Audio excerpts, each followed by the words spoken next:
We're going live. Okay, it's live. So now, We're just waiting for our pages to catch up. yeah. It's daylight savings, right? That's what it is. Yep. So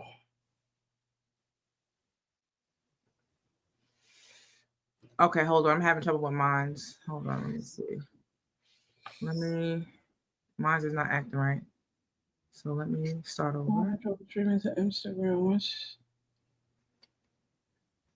I'm gonna have to edit mine. So you. We're episode 11 today. Episode 11. Public.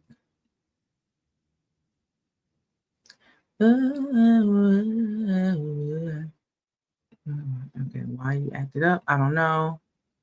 Let's edit. You want to end it and try to fix it and come back?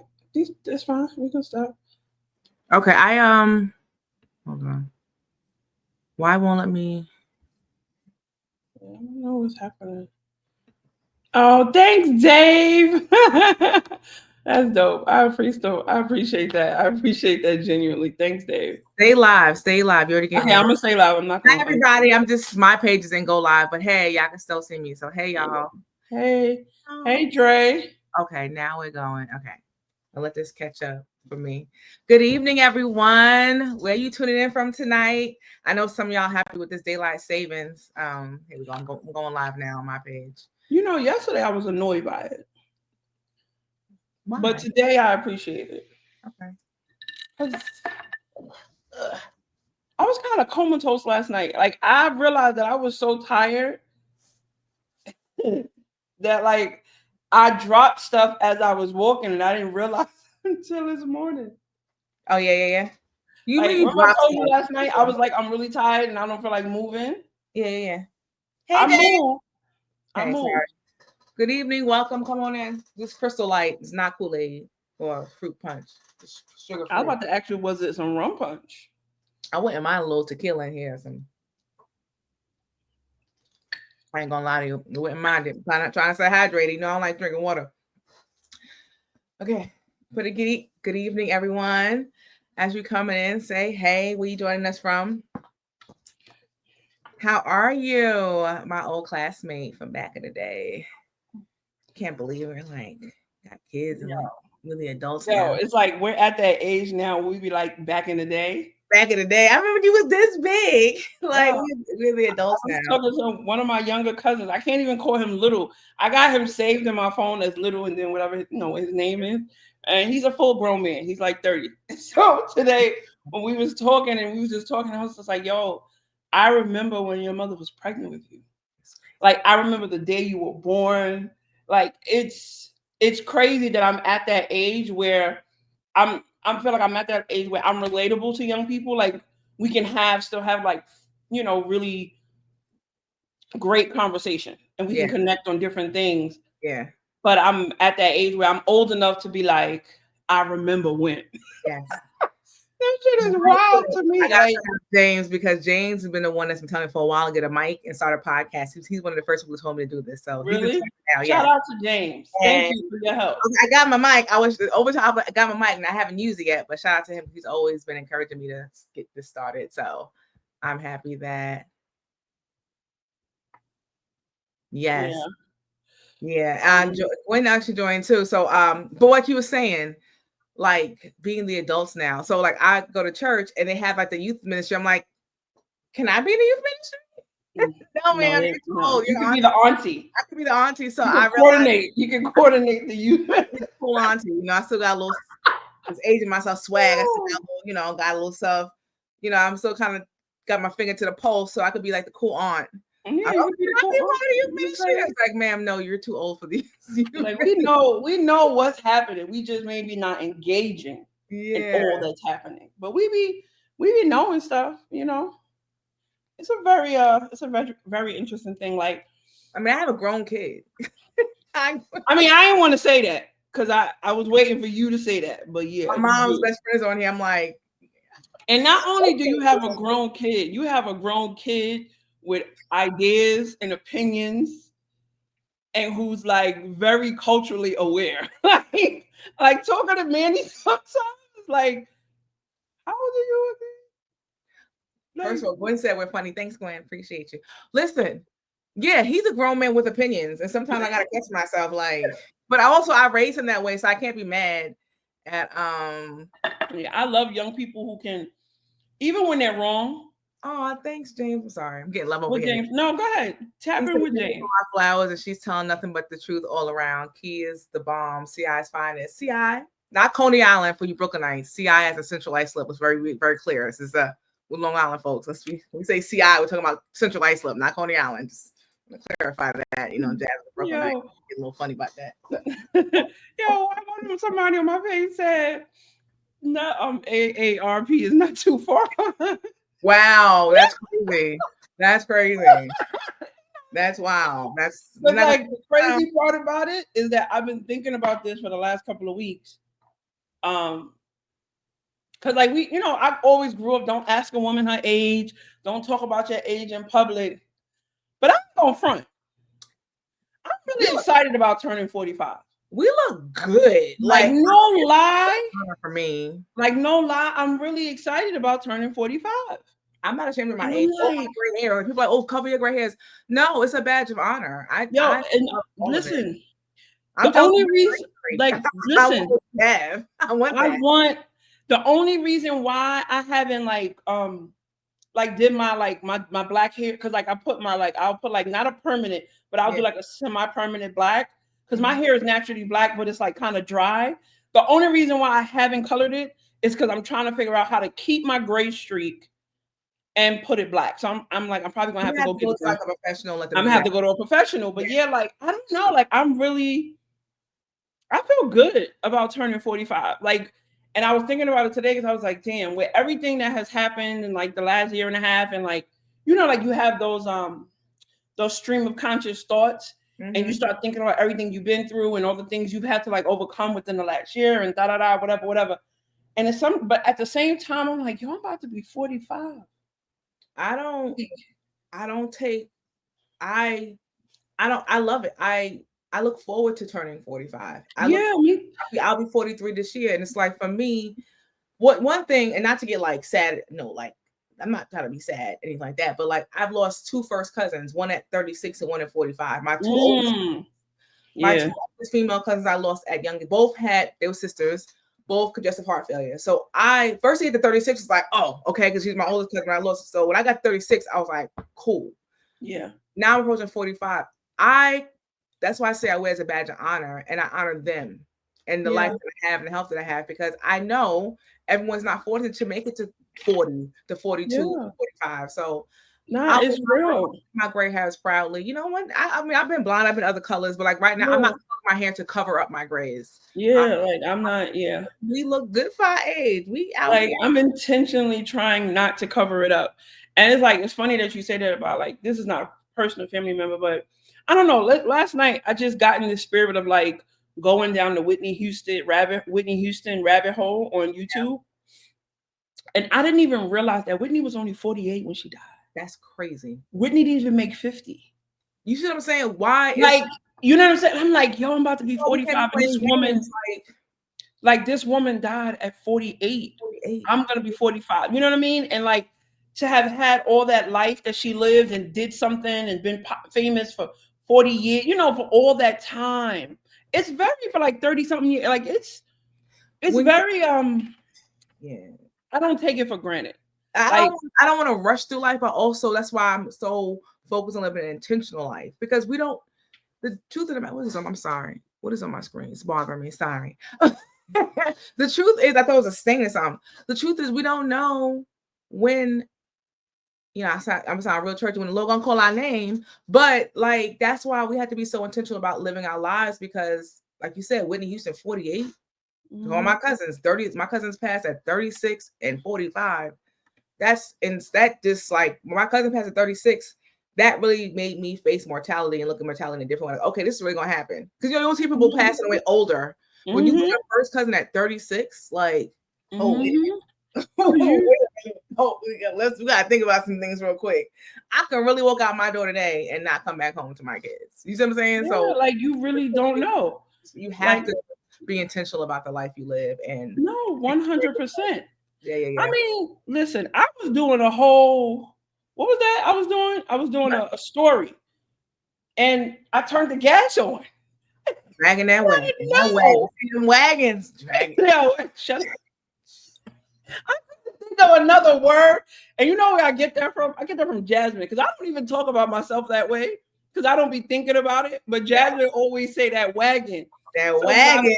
When I was like, yo, like I was, like, but it's just like like I'm getting older. I live alone.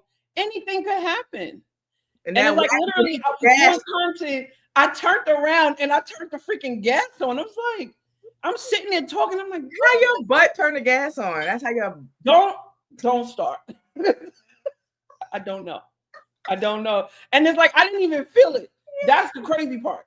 That's but I'm gonna leave it there. I didn't even feel it. I didn't even notice it until I smelled. I was like, because in my mind, I didn't want to like panic because I was in the middle of doing a story. Oh no, where's this gas coming from? I gotta get up out of here. Just sitting, turning stuff on, putting lights on to opening doors. Turn around. Yo. Have you been trying to put the cup on your butt? Like you got the shelf? No. Okay. Anyway, Keosha.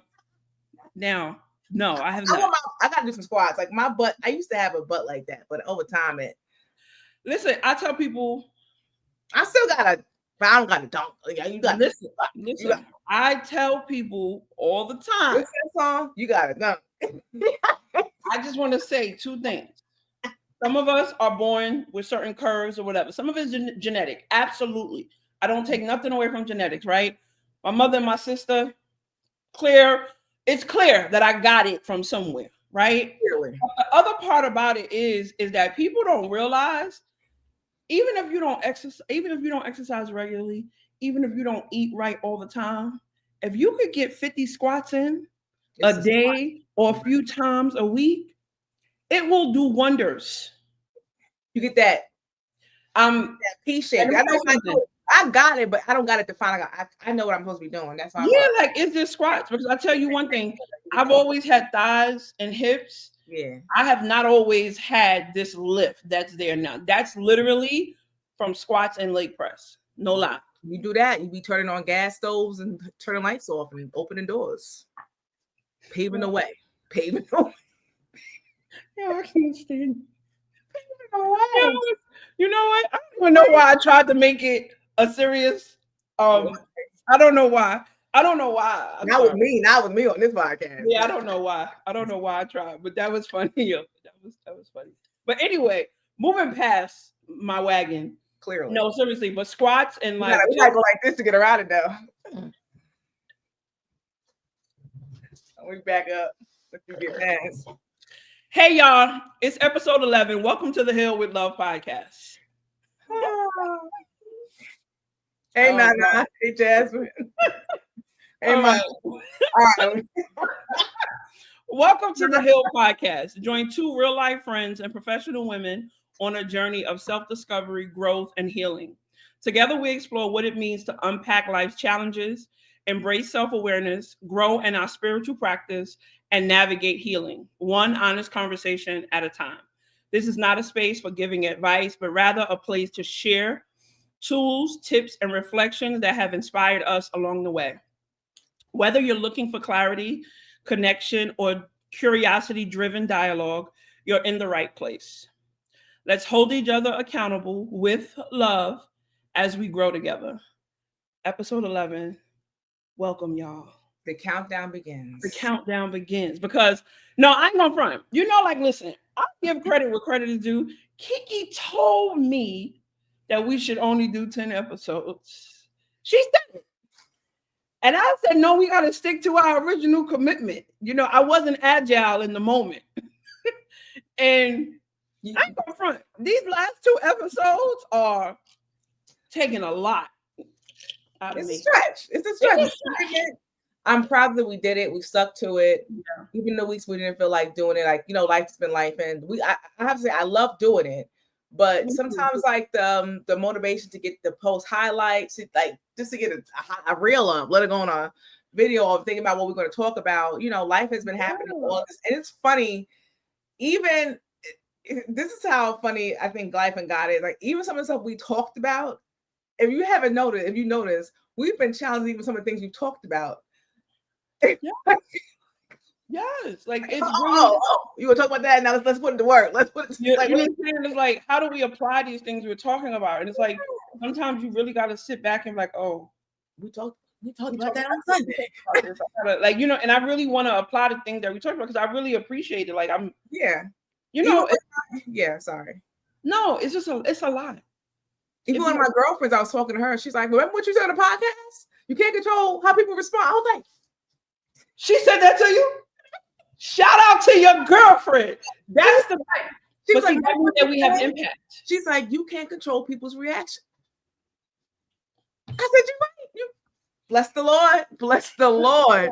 Bless the Lord." And it's crazy because I think I've said it on this podcast. My sister always say, 24 hours look different. You gotta sit on everything for at least 24 hours because you cannot control how people respond. And that's crazy that your friend repeated that to you because you know what that means? That means that we're being impactful. And that parts of things that we're saying, people are remembering it. But that's my prayer, Jazz. Like, Lord, let that's just taking up space and air. Like, I love that. Make impact, bring our community in. God help us, give us the words. Even when we go off the rails like we did last week, it's still, I'm sure it still touched somebody. It still blessed somebody. Yo, wait. Shoshana said, this has happened to me a few times talking about the gas thing. She said she traumatized. And then she said, Kiki, you can't help yourself. Just to let you know, I missed that comment. You can't help yourself. We're making you have a natural ability to make something. And y'all got booties. Like the booties just be I've never turned on a gas stove on my butt. I just want y'all to know that. Like, just want to put that out there. Maybe it means that we cook a lot. She's a caterer. Hold on. I cook. That ain't gonna do with cooking. That's your butt. That's your booty. That ain't gonna do with your that wasn't gonna work. You do cook. It wasn't. But she cooks for a living, so I can understand it happening to her a lot. No? Okay, forget it. Anyway, what we talking about today? Who else in the chat? Who else has turned on a gas? Never mind. Doesn't matter. Let's just call it. Turn the light on. Anybody? Let's move on. Anyway, I'm put my glasses. Let me get back to my intellectual. Okay. Jazz said hi. You're Jazz. Oh, hey, Jazz. Yo. Justify your wagon. Like, what are we talking about? You got a blessing. That's her. That's the name she told me to use. Anyway, I realized you're dragging a wagon. You're dragging that. Yeah, I realize right now in looking at myself on the pod, I'm not gonna wear the color white anymore. I don't like the. We feel like it's like it's too much. Yeah, it's too much of a glare, but whatever. But I'm not getting up. Okay. I'm not getting up. I'm not going to look for nothing else. I don't have the capacity for that or the energy. I'm good. So, no, I'm just saying, like, I thought about it, but I'm like, yeah, I'm not getting up. I'm not doing all that. So, is today actually national? No. I'll get the date for you right now. Hold on. I thought it was the 5th. The 5th was when? But everybody was saying yesterday. But I thought International Women's Day was actually on the 5th. But let me just Google what this says. When is International? Because everybody was like, Happy International Women's Day. Yeah, somebody said it. My friend Dave said it to me today too. So I thought it was always the 5th, but it was okay. It was the 8th. So I don't know these things. So it was yesterday. It was International Women's Day. So March is Women's History Month.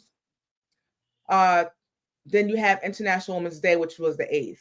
Okay, so International Women's Day is always a special day for me, and I want to shout out Dr. Oh God, I can't believe I'm forgetting her name right now. But I was diagnosed, Dr. Juanita Mestry Dudley. She was the GYN doctor who diagnosed me with PCOS within 30 minutes of my first visit. And I have been going to doctors. You're live now, Key. It just popped up on my thing. Like that your live is working properly. Oh, yeah. Oh, okay. I don't know. It just popped up on my phone. But yeah, so she So shout out to her because it was International Women's Day when I made the appointment, not knowing that that's what the day was, but that was the day. And I had went in her office, and I've told this story on the pod before, but for people who listen the first time, I have been going back and forth to doctors for like years, trying to figure out what was wrong with me and why no matter what I did, I couldn't lose weight. And I went in her office and I told her like what my symptoms were. And then within 30 minutes, she diagnosed me, explained all of my symptoms, and gave me a plan of action to move forward. Now, the part that I'm mad about her with is that she left the practice and moved to Maryland. So this actually happened on March 8th? Yeah, like I remember it being, if March 8th is always the date, whatever International Women's Day It's the 8th. was in, The 8th though. Yeah. if it's always the 8th, I don't know, but it was that day, but it was like in 2018. Oh. It was on that day, and she diagnosed me, and then like not too long after that, she left the practice. But she definitely set me on the path that I'm on now, and this ties into my health hack conversation. So I was sharing some things with Kiki yesterday, and she was like, I should share this particular thing about, my health with you all. So one of the things that I've been doing as of lately, I've been doing a lot of research on how to use. So those of you who have insurance through your employer, Our corporate girlies. Our corporate girlies and corporate guys. Yeah, people who have health insurance through your employer, and when they offer you the option, and it says you can put money into a FSA or a HSA, I encourage you to take it, because what happens is that is a flexible spending account to support your health throughout the year, right? And now, because of all the conditions and things that are happening, a lot of things, supplements, regular painkillers, a lot of things are being covered by your FSA and your HSA, right? So yeah, your doctor is not going to write your prescription for a leave, right? But a leave could probably help with some of your pain, right? But now, if you have FSA or HSA, they actually have their own store, and it's called HSA. There's an HSA store and an FSA store. You can Google these things while I'm talking about it. And if you go to that website, you can actually use your FSA or HSA card and purchase the items on the website. So they have everything from painkillers. Sunscreen. I just finished taking like you steam your shower up, you put like the thing that I brought some of those from there. They sell skincare products. They sell things to help you with the sun. Like there's a bunch of sunscreen is covered by FSA, and even makeup that is. Yes. If you go to Sephora also has an FSA approved list for certain skincare products. They have certain things in it. So yeah. So if you have a FSA or HSA, please find out the things that you need to like maintain your wellness just every day outside of going to the doctor. There are a lot of ways that you can get those things covered. I just like re-upped on my supplements for the first time in over a year, and I'm so excited because I feel so much better. It's only been a week, but I'm starting to feel like myself. I love that. It's so, like, yes. and if you do, because I'm overweight, right? So obesity is a clinical condition. So because I am overweight, I was able to get my lumen that helps with weight loss.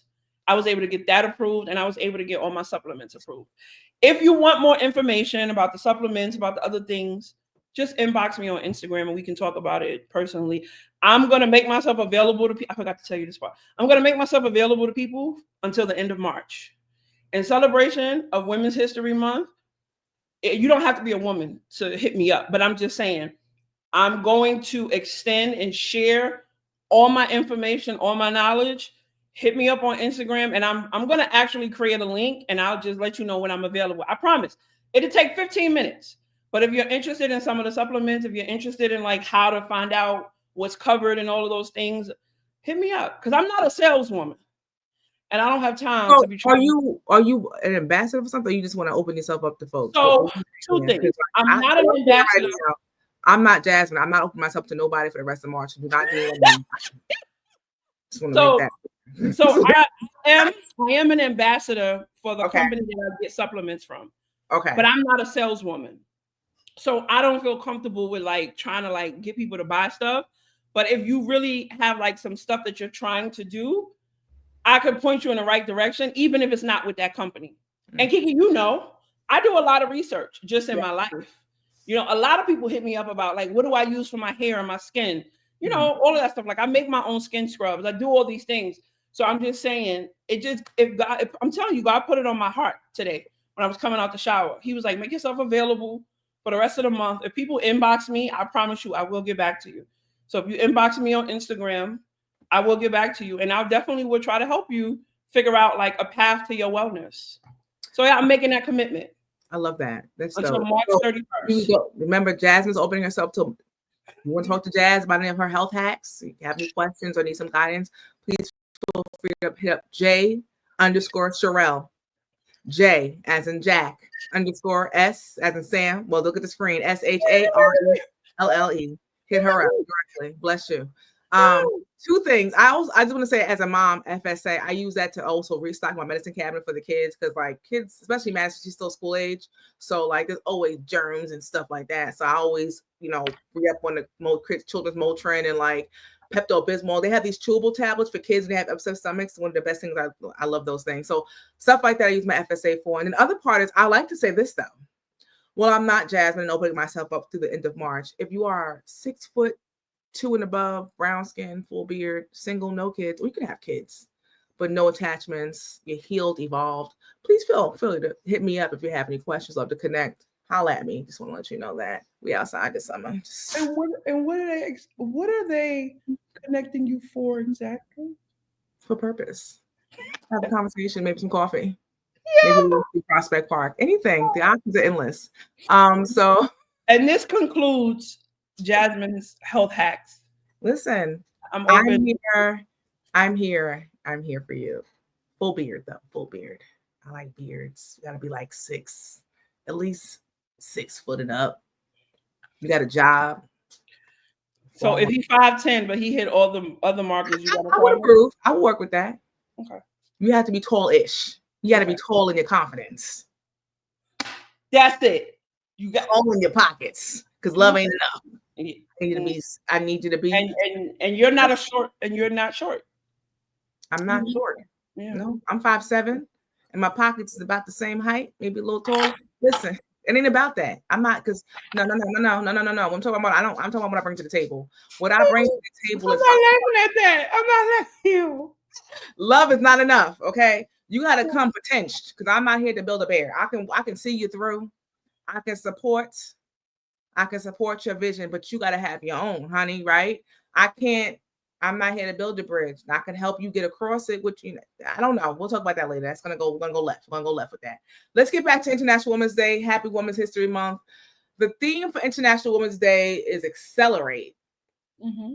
For all women and girls, rights, equality, and power. Emphasis on the importance of achieving gender equality and empowering women and girls globally. And I love that. And then Women's History Month. Oh, I think I wrote the wrong thing. So International Women's Day is accelerate, but the theme for Women's History Month is, see, Google be messing me up. Google ain't trying to have me. You're not doing right. What you looking for? Because it's always a theme. When I worked in the D&I space. Oh, yeah. Like on Google? Yeah, I was going to put together a graphic. I even had an infographic for our page, and it's not too late. It's happening, but now we know. Like we gotta get our diversity count, because we're over here. We do DEI over here. Okay, period. Diversity, equity, and inclusion. Okay. Yeah. Put in above. You are included. You matter. Look, Tashana said, like a black man. You matter. Tashana said, just be able to take care of yourself, because I got me. That's it. Meet me here. Oh, listen. Hold my hand. Huh? You're I don't disagree. I don't disagree. We take care of you, and we're gonna take care of you in other ways. First, you got to take care of yourself first. You got to love take care God. of yourself. First of all, I want you to do, the first thing most important to me is this: you got to love God. And you got to understand his principles for loving him, and loving others. Because if you can't do that, you can't love me. Not right. You can't do it right anyway. You can't do it right. You can't do I it. don't disagree. I think learning to love yourself should be a prerequisite for relationships for everybody across the board. Because most conflict, and I'm gonna leave it here because this is not the topic for today. Ain't said But it today. most conflict in relationships come from a lack of self love, and I'm just gonna leave it there. And that's on both sides. That's men and women, you know. But anyway, so International Women's Day. So And Women History Month. We're doing a and whole. Women's History Month, like it's a lot. I was thinking about what we was talking about prior to this conversation, and I was just thinking about the impact that women have had in my life. And it's too many to name individually.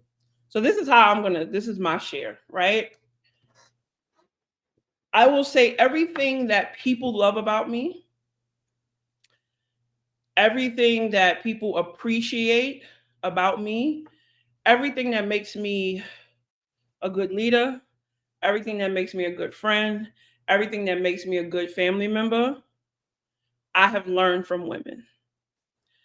I would say the first women were both of my grandmothers, who in reality were very opposite of each other, but Mm-hmm. they were very opposite of each other in their lifestyles. Because one was a housewife and a corporate woman, and the other one was a hustler. It is what it is. You know what I'm saying? However, they both taught me how to love and how to nurture people and how to be open. They both always open their homes and their resources to people in need on both ends. So I would say that's where I get like a lot of who I am at my core, my ability to be of service and to want to help and stuff like that.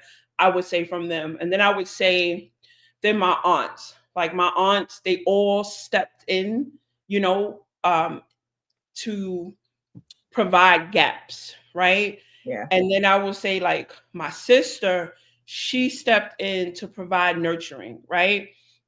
And my mom, she has been, she's been my greatest teacher in evolving, and what's the other word? Forgiveness. Mm. And that you don't have to stay where you are. I like like you see people who have had like these really rough experiences. My Mm-hmm. mom been through a lot of shit. You know what I'm saying? But what I've learned from her most is that you don't have to stay there. And it doesn't have to look pretty. But like you can change your life. So I believe that anybody can change if they want to. Anybody can change any part of their life if they want to. And I would say so the women in my life have given me all of those different lenses that you can be flawed, but you can also be of service. You can have terrible things happen to you, but you can also be of service. And you can be broken, you can be all these different things, but still matter to Mm-hmm. people. And I think that's really, really important. And I think a lot of women walk around with this kind of brokenness that they don't mean anything to people anymore because of everything they've been through. Whether, fault of their own or not, just lack of information or insecurity, whatever it is. I think a lot of women walk around with this idea that I'm too broken to move forward. Mm. And I've seen people, women in particular, pull themselves out of some of the darkest, dirtiest, muckiest places that I can't imagine having to pull myself out of. You know what I mean? Yeah. And they've done well and they've done good. You know what I'm saying? And it always doesn't look pretty. So that's my spill today for Women's History Month and International Women's Day. And, if we expand the conversation, there's some other women that I don't know that have inspired me in different ways. But yeah, so on a personal note, that's my 2 cents for today. It's great. That's amazing. I'm not being an asshole. I promise you I'm not. I know You it can can sound. help yourself. That was funny though. I was trying to figure out where I was going. So I was like thinking, listen, because I know anyway. So are you laughing? What are you doing? Oh, Mm-mm. your face out of camera. I mean, okay. So I'm gonna kind of go on this. I'm gonna go down this, keep it general like you just did. I was just doing a count. I have 6 aunts, 5 that are Mm, living, and 3 which I was closest to. It's just, two on my mother's side and 4 on my father's side, and mm-hmm, plus my grandmother's. I come from a lot, just a lineage on both sides of a strong, powerful, educated women.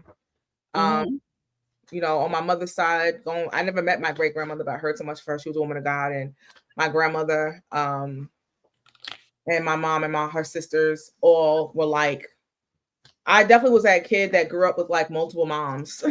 Like I never went, and I know that each of them, from my aunt Jenny to my yeah. Masha, like I am not just my mom's child, I'm theirs too. Like they all were a huge part of bringing me my upbringing, and like I spent Absolutely. just as much time with my aunts than I did my mom, if not more, during my youth. Like summertime, I'm with Aunt Jenny, going crabbing with her. Like my Aunt Jenny taught me.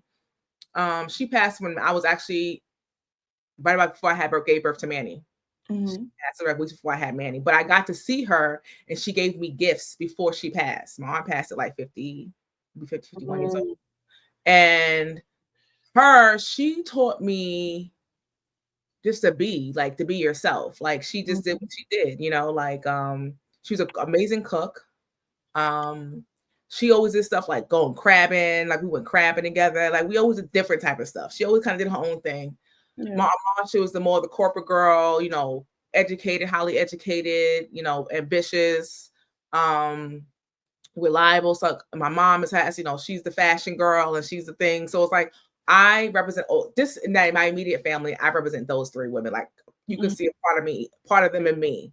Um, Mm-hmm. and my grandmother, from being a cook to another one who loved to dress, but also like you said, the other grandma, like she worked, but she also was a homemaker, and she Mm-hmm. took pride in making a home. But she also taught me how to build a home and create a home with not a lot. Like my grandma, you walk in there, you thought she spent thousands of dollars, but we go right to Salvation Army. They knew her by name, by first name. They would hold stuff for her, and she Mm-hmm. knew how to pick out the finest things. Like so, that's where I get my eye from my mother's side, my mom and my grandmother, when it comes to fashions and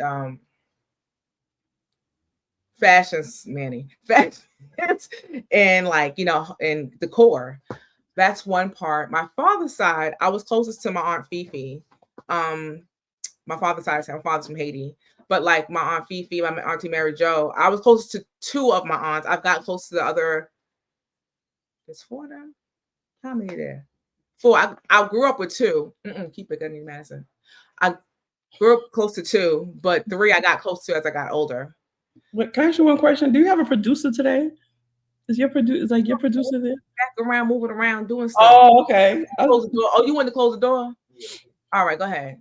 They want privacy. I'm in my office now, so I guess he want to do stuff and not distract me from the show. So anyway, and then my grandmother. Wait, like so Marie Navon. So if you don't know, Marie Navon is a tribute to my father's mother, my paternal grandmother.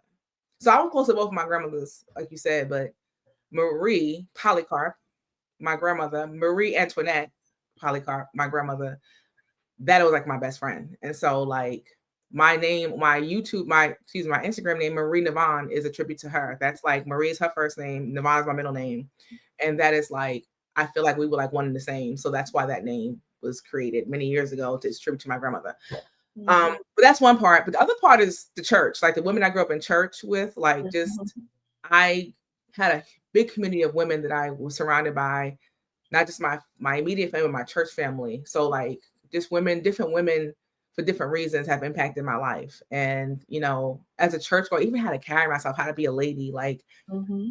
dressing and certain ways of living and thought mindsets. Like Mother Bond, who's someone who's one of my oldest childhood friend, one of my oldest friends, her mother. Like to this day, I've used to sit at her house with her husband and like sit at their feet and just ask them questions. I remember one of the questions I asked her was like, what was the biggest learnings? Like, what was your biggest learning as a wife? Like, I love to get the wisdom from older women. Like recently I reached out to Mother Boyce and I asked her like, what's something you would tell anybody, a young woman who was looking to be a wife? What would you tell them? Like, I think that's the greatest way to get wisdom is ask those who have been married for years, or like she's a widower, but like, what's something you would teach me? And I always love to seek wisdom from older women. So I Mm-hmm. honor our elders because those are the ones who've lived and done the things that we're looking to do, but also are willing to show us so we can do it better. Yeah, So, I'm absolutely. grateful for all the women in my life, to your point, like they've all impacted me, but also even the women in my life, like my friends, my network, I was like, oh shit, I forgot to say anything about my friends. But go yeah, ahead. like, we're just surrounded by just powerful Yeah. women, just women who are just bold, courageous. Like I have a couple of friends that like left their corporate jobs to do what they wanted to do, and I'm like, I'm not there. But like just the or the Yeah. creativity, running those two businesses. They want to do this. They want to be a songwriter today and have a clothing line tomorrow. If they want to be a retail, one decided to be a real estate mogul. Okay, she doing that. The other one wants to. I'm gonna be a consultant. I'm gonna do event planning. Lead like I am at awe, and so many times I have to take a sit back and like remind myself of the amazing women, even that's still in corporate that I work with every day. Like I don't know Mm-hmm. all their stories, but I think dopeness attracts dopeness. So Mm-hmm. in my network, we don't just see each other every day, but it's like you recognize that light recognizes light, and so I'm grateful for all women's paths that I've crossed and get to like connect with, or just even a quick laugh or a wave. I really appreciate all the women that I'm surrounded by in some way. So, No, and I that's pray true. I hopefully I leave an impact on those too. But even a sister today, one of my friends, I met her on here through Nika, and she left me a note yesterday. It was so encouraging, and you don't realize who's watching you, what you're in, who you impact. And she was like, Mm-hmm. doing what you're doing, like we Yeah. need you here. And I was like, thank you. Like like I don't look at myself in that way, but Mm-hmm. I'm an encourager and I teach through transparency, but I don't go on the spiel. But I'm just Yeah. grateful for all the women in my life. And I continually pray for everyone that God like just continues to hold them up, and like, Mhm. Absolutely. I yeah, think that's great that you're embracing that. I think I think it's great that you're embracing that and you're receiving that like intentionally. Because I yeah. think a lot of us we get compliments, like it took me a long time to like really receive how impactful I can be to Hmm. the lives of other people. And I feel like now I'm comfortable with it. So it's not from a place of like arrogance, but more so when I go into relationships or I go into spaces, my goal is to be impactful. And that's my expectation for myself. And it's like because if me being impactful is my baseline, then I got to bring that every time. And Yeah. when I can't bring it, be acknowledge that I don't have it to give today. You know what I mean? And I think that's dope because I think I'm surrounded by, and this is why I struggle with social media sometimes. Cause like you ever see like posts and you see things and then you be wondering like, where are these groups of people meeting each other? Because I don't have these type of people, like I don't have these type of weird situations in my female groups. Like, you know what I mean? Like I don't have that claw at each other. Like I can't imagine going on like vacation with the women in my life And and some fighting. wild, yeah, and fighting. Like you know, like sometimes, I and get on that's my nerves. Somebody may get on my nerves. how like I'm going by the bar. I'll be back. I'm taking a 10. I'm taking a 10. I'll be back. You know what I'm saying? But it's like, but that's why I know that like on social media they polarize just things that are not as common as people might think they are. Because I'm Yeah. just like, I know a lot of women. I know a lot of people. And I know a lot of women. And I'm just like, who going on vacation with women and fighting and like all of this extra First of stuff? all, how am I going on vacation with somebody I'm not sure about? I'm not going nowhere with nobody I don't that I'm like uneasy Yeah. about. Why would you put Yeah. yourself in a place and but that's when you have to know, you have to trust your intuition and stop trying to you get the truth of the matter is you can't be friends with everybody. And also, I got some friends that everybody ain't good to travel with. There's some family ain't good to travel with. I mean, it's only trial and error, you're gonna understand that, but everybody ain't good to travel with. So if you go to lunch with them and they get on your nerves, imagine taking a trip with them. Like you got to think about these things. You gotta think about it. Everybody ain't good. Listen. I go on vacation. I like to relax. If you stress me out on a Tuesday, we definitely not doing 5 days together. And listen, I and don't know how I'm to one of say those that kind people. with that.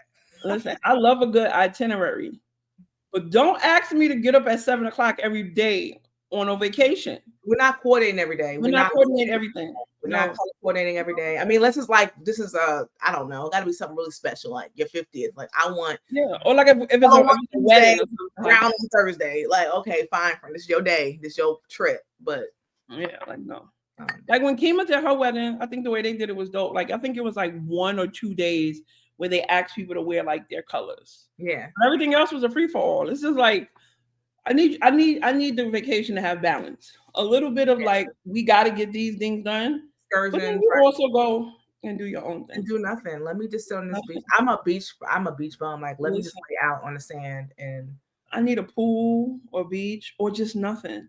Like I am type like I could just sit in a beautiful space for yeah, hours and just chill. just As be. long as like what I'm looking at like stimulates my mind like just aesthetically, Oh, I'm good. Like I could sit and watch I could sit and look at trees for hours.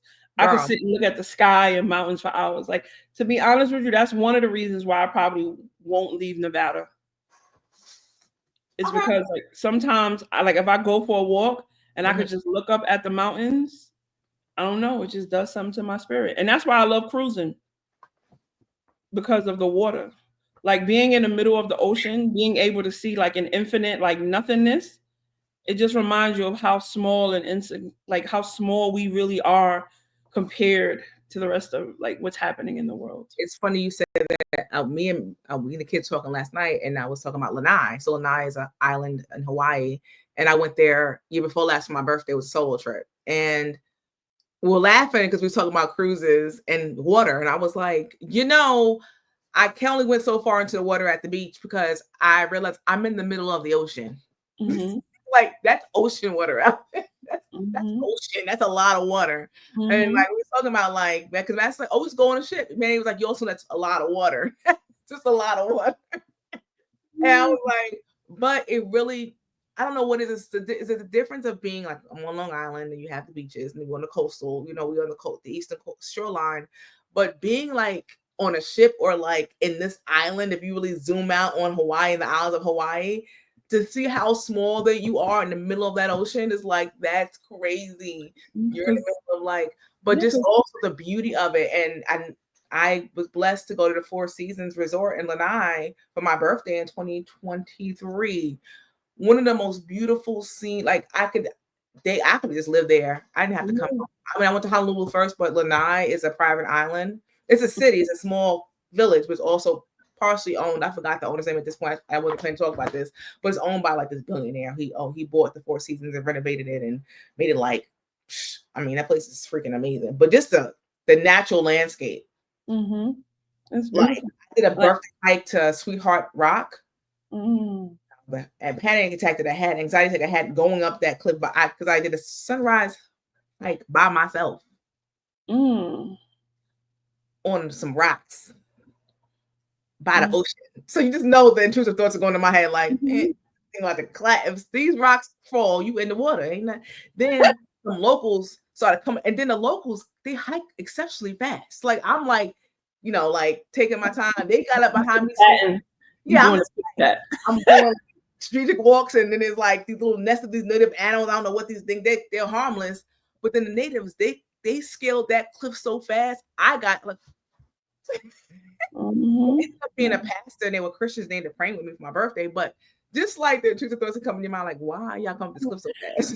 And I Anyway, love I love that. I love that. I just wish like I know, we live in a world full of capitalism and everything costs money, but I wish more people just understood how much world there is. girl, like they So much on the world beach. to They were see. fishing and camped on the beach. I'm like, can I to something so simple?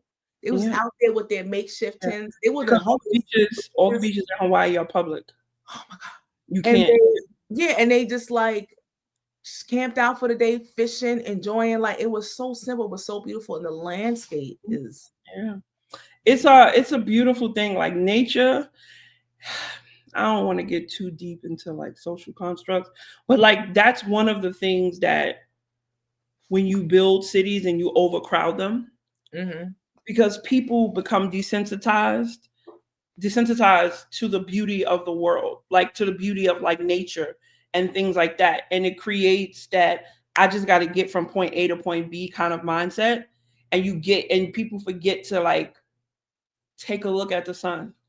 They forget to like people forget that you need to see trees, that you need to inhale fresh You air. should go outside and step, You walk need to go, you know what I'm saying? Like, yeah, so grass, like ground yourself. yeah, like, and people don't realize it. That's why, like, you might see people online and people in the comments be like, yo, y'all need to go hug trees.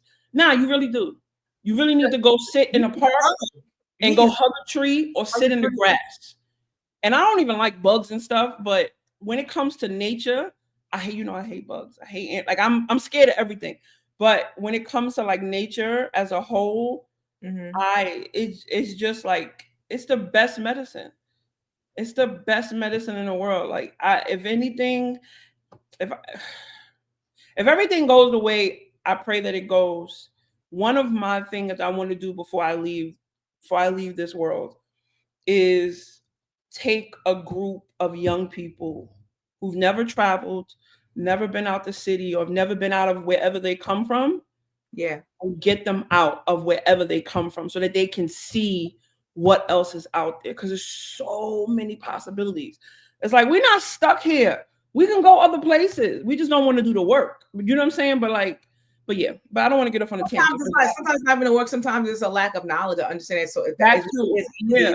So yeah, it's too big. You don't do it. Like, yeah. I think about myself. I didn't grow up taking a lot of vacations, so that's foreign to me. So if people take trips, I admire that. Like, show me how you prioritize that. Yeah, I can adopt that because I wasn't a person that prioritized traveling. So like, I'll buy a bag, but travel. So I've learned to shift that. And like passports, go somewhere. It don't have to be international. The United States, as trash as it is a there's some beautiful places here. I want to go to Yellow. Was it? I want to go to Yellowstone Park. I want to go to Arizona. I want to go to Utah. Visit there's a park here, and well, not in Nevada, but me and Eunice went, and me and my brother went, and we drove to Utah. It's breathtaking. Like there's a one point where you're driving and it feels like the mountains are coming in over you. But it never closes, of course, right? But it's like it's beautiful. And like even out here by me, like Red Rock, when my aunts came, I took them to Red Rock and we drove. And at Red Rock, you're driving around the mountain. So you see the mountain from like that perspective. But when you go to Utah, you see it from like, like it's two sides. Yeah. That's why you're a man. I don't like that type of driving. I don't like driving on the side of mountains. I need an escort for that. I understand. That makes that spikes my anxiety. Certain my intrusive thoughts. I mean, me too. My intrusive thoughts like the breathing I have to do that drive. Like I'll literally have to be like. But you know what? It's funny you said a man. Cause I'm gonna be honest with you. I'm not a driver. I'm a passenger princess for the rest of my life. However. Okay. Why for the rest of your life though? You'll never want to drive? No. I have no interest in it at this stage in my life. I'm listening and judging. Just go ahead. It's okay. People judge all the time, but guess what? You know me. You know what am I about to say? I don't care. I don't care. I can listen. I live a full life. I go places. I do things. Me not having a car. You get there a lot quicker. Possibly, but I don't know the difference. And it's like the responsibility of a car. Thus this conversation, right? You don't know the difference, but once you experience the difference, you see the world of opportunities. Just like when they pass. You know what the world of opportunities have? I work really hard so that I can afford the comforts and the convenience that I currently want. And I'm gonna be honest with you, right? Because I have had a driver's permit and I've driven behind a few wheels, and I really don't have no interest in being behind the wheel of a car. I have no interest. I want to decrease my time behind the wheel. So you want to what? Decrease my time behind the wheel. I'm over. Because you're tired of driving. Yes. I don't want to do anything. But I do appreciate the convenience of hopping in my car and going somewhere when I'm ready to go. No, you'll be going. I tell you all the time, like, girl, you just be going. I love it. But for me, it's like, I don't want to. Yeah, nah, I'm just good. Like, I don't want to be responsible for driving anywhere. And I know if any of my friends and family that have driven me places, if they might be talking shit about me in the comments, but I don't care. I don't want to drive. I have no interest in it. But I I want to take will contribute financially. no, but sorry. Go ahead. Y'all heard her? Jasmine, no, Jasmine, you need to drive. No, I don't. You I do contribute to the not. time behind the wheel. We're not, because I'm not driving 7 hours with you. You're not driving. You're not helping me drive. No, You're not no. driving. Okay, so let me be clear. The other thing, I have a rule. I don't sit in a car no more than 4 hours. That's my limit. So Oh if my it takes more than 4 hours, we flying. Okay. Like I'm in a convenient kind of space in my life. I don't want to do anything that I'm going to get tired of in a few years. Everybody that I know that have been driving as long as you've been driving, all of the women I know, they say the same thing. I don't want to drive anymore. Then Can I why ask you would a I start question? something I'm going to get annoyed with? Would you ever let a man take you on a date on the subway?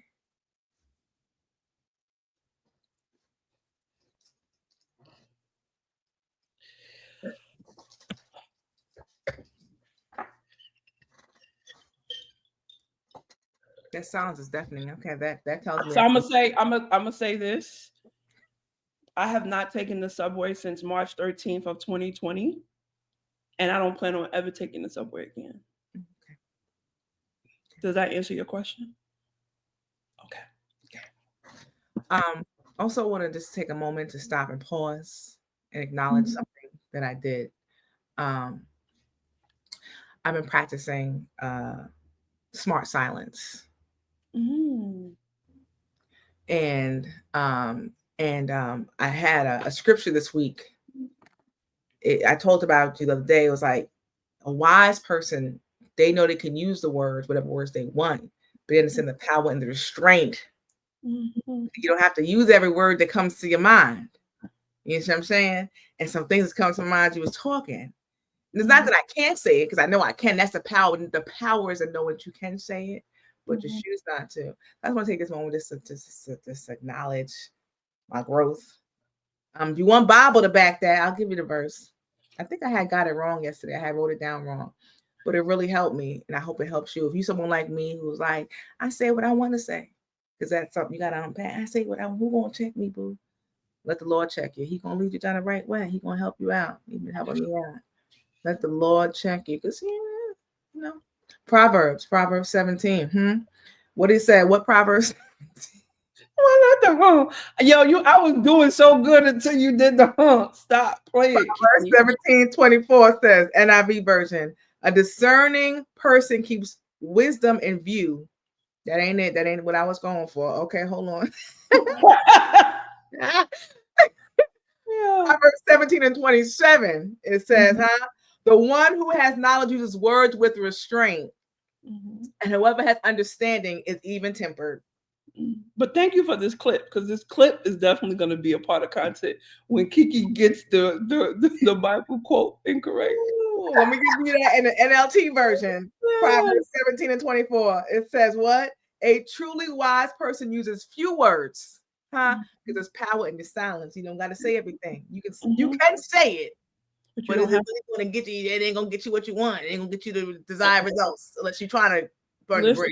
You're trying to, And you don't burn the bridge without words, but let the peace, the silence, and let God do the separation. Says a truly wise person uses few words. A person with understanding is even tempered. Lord help me, Mhm. but help me Amen. even Let tempered, me Lord. tell you, when I was in college, one of my professors said, um,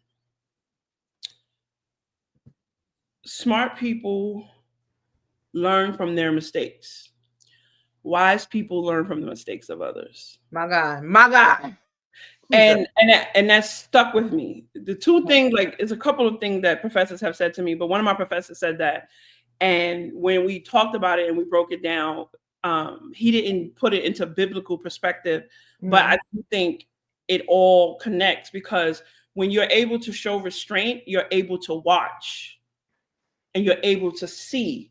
Because the more we communicate, the less we're hearing, like in that moment, right? But when you're able to kind of be quiet and let a person be who they really want to be, it's like, There was a mm, Mel Roberts clip, and she was like, "How do you respond to disrespect?" He said, "The most powerful way to respond to disrespect is silence, because it makes them have to sit in that.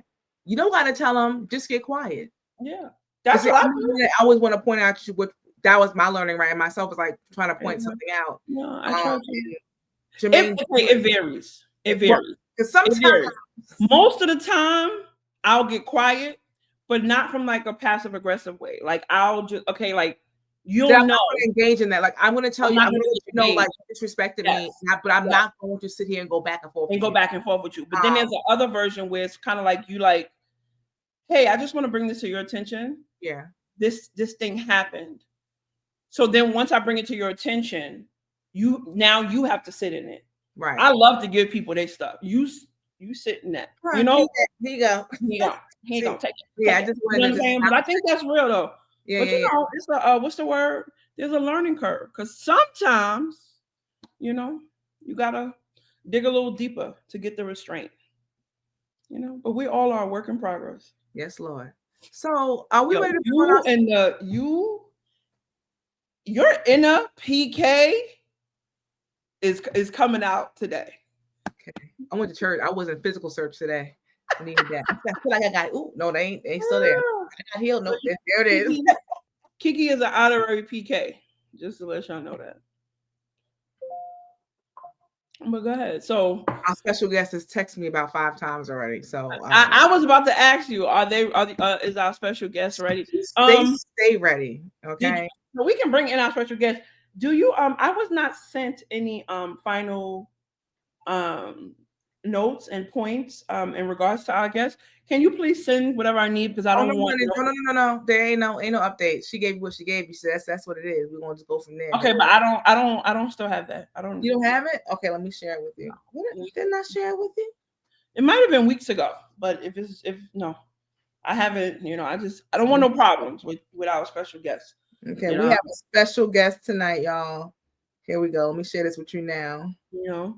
Um, we've been anticipating this special guest for some time now. Yes. And she has been very supportive of this podcast in many ways. She's asked if she can join us. She is a phenomenal young lady. This is a part of Women's History Month because not only are we talking about our, only about what we're doing, but also important for us to leave a legacy and the impact that we leave on those coming behind us. So I have the honor and the privilege of introducing our guest tonight, our special guest. Not only is she, how can I say this? How can I describe her? She is a creative. She's intelligent. She's beautiful.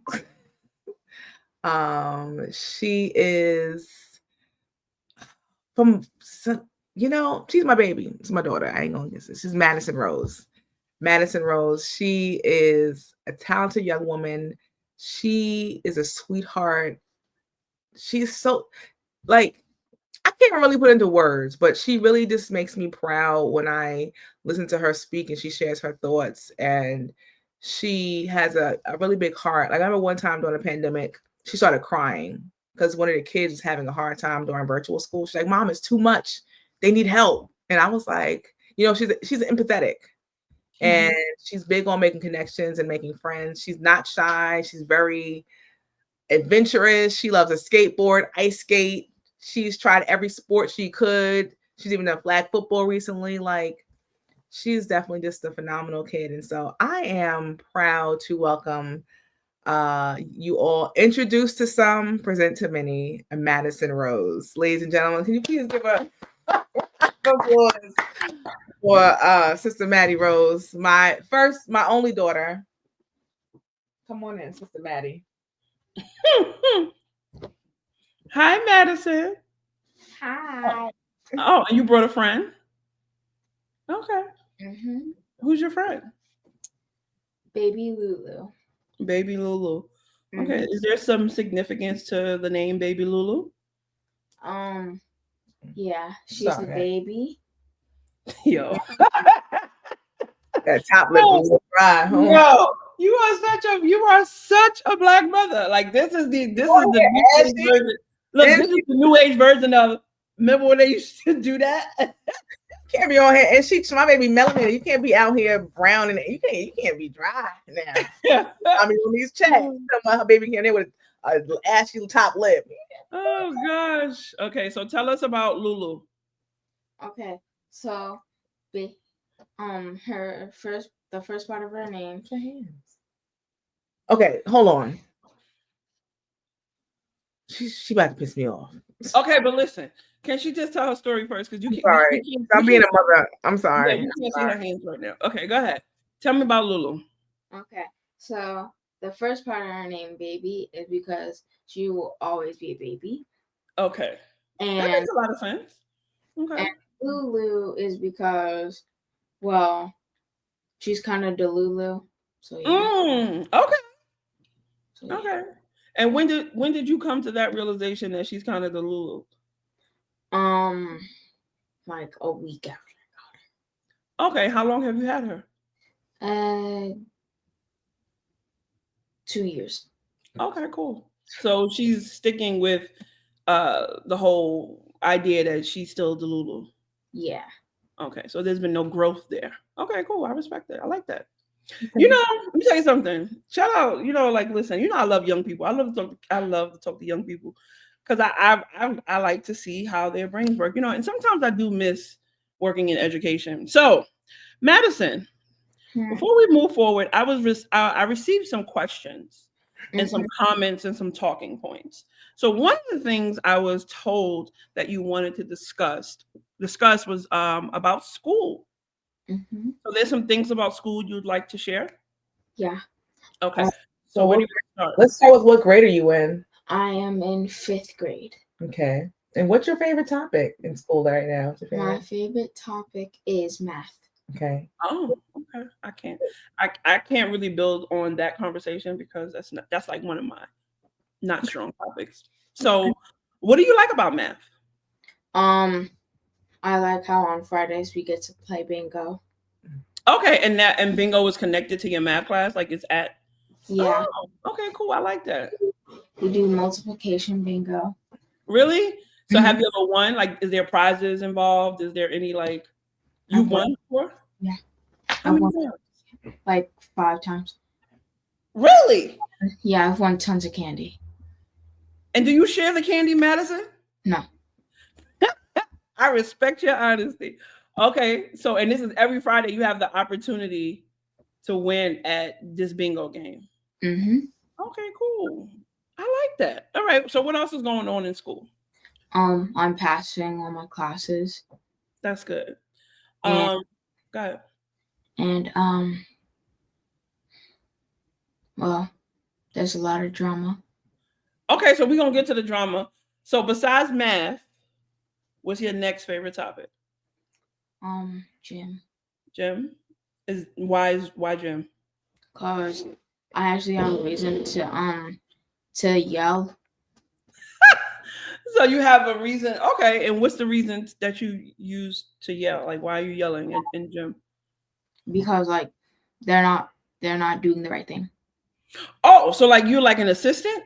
Well, no. When I mean they're not doing the right thing, I mean like when we're playing volleyball, they're not going in the right direction.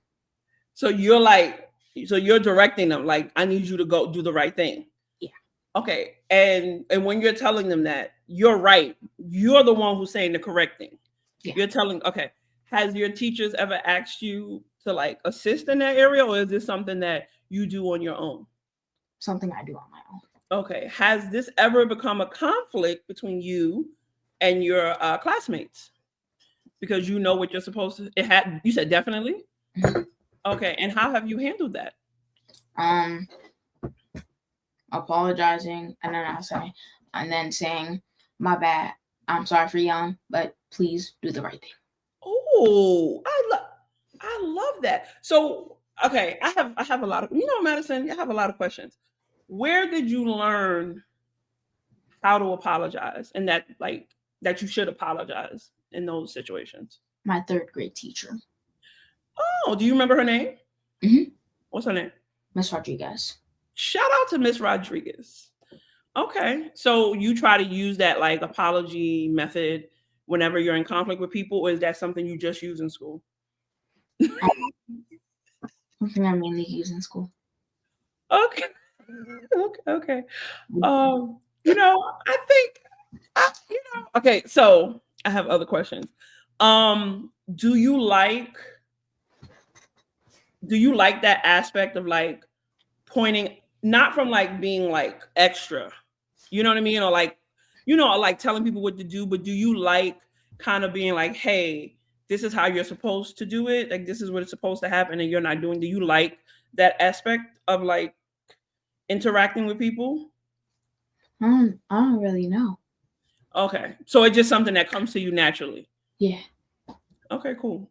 So, keep that in mind, right? Because there's a lot of things and there's a lot of ways that you could develop that out so that people will appreciate when you give them directives, right?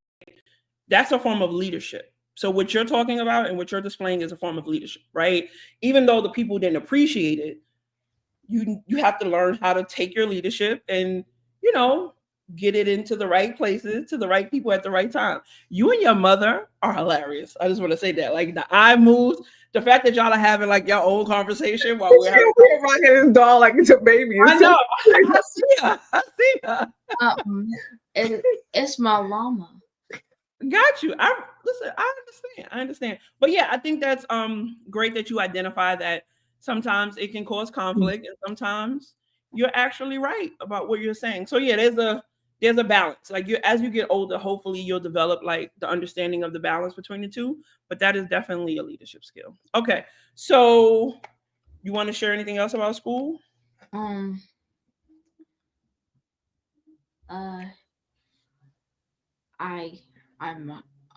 there's been a lot of 5th and 1st grade drama.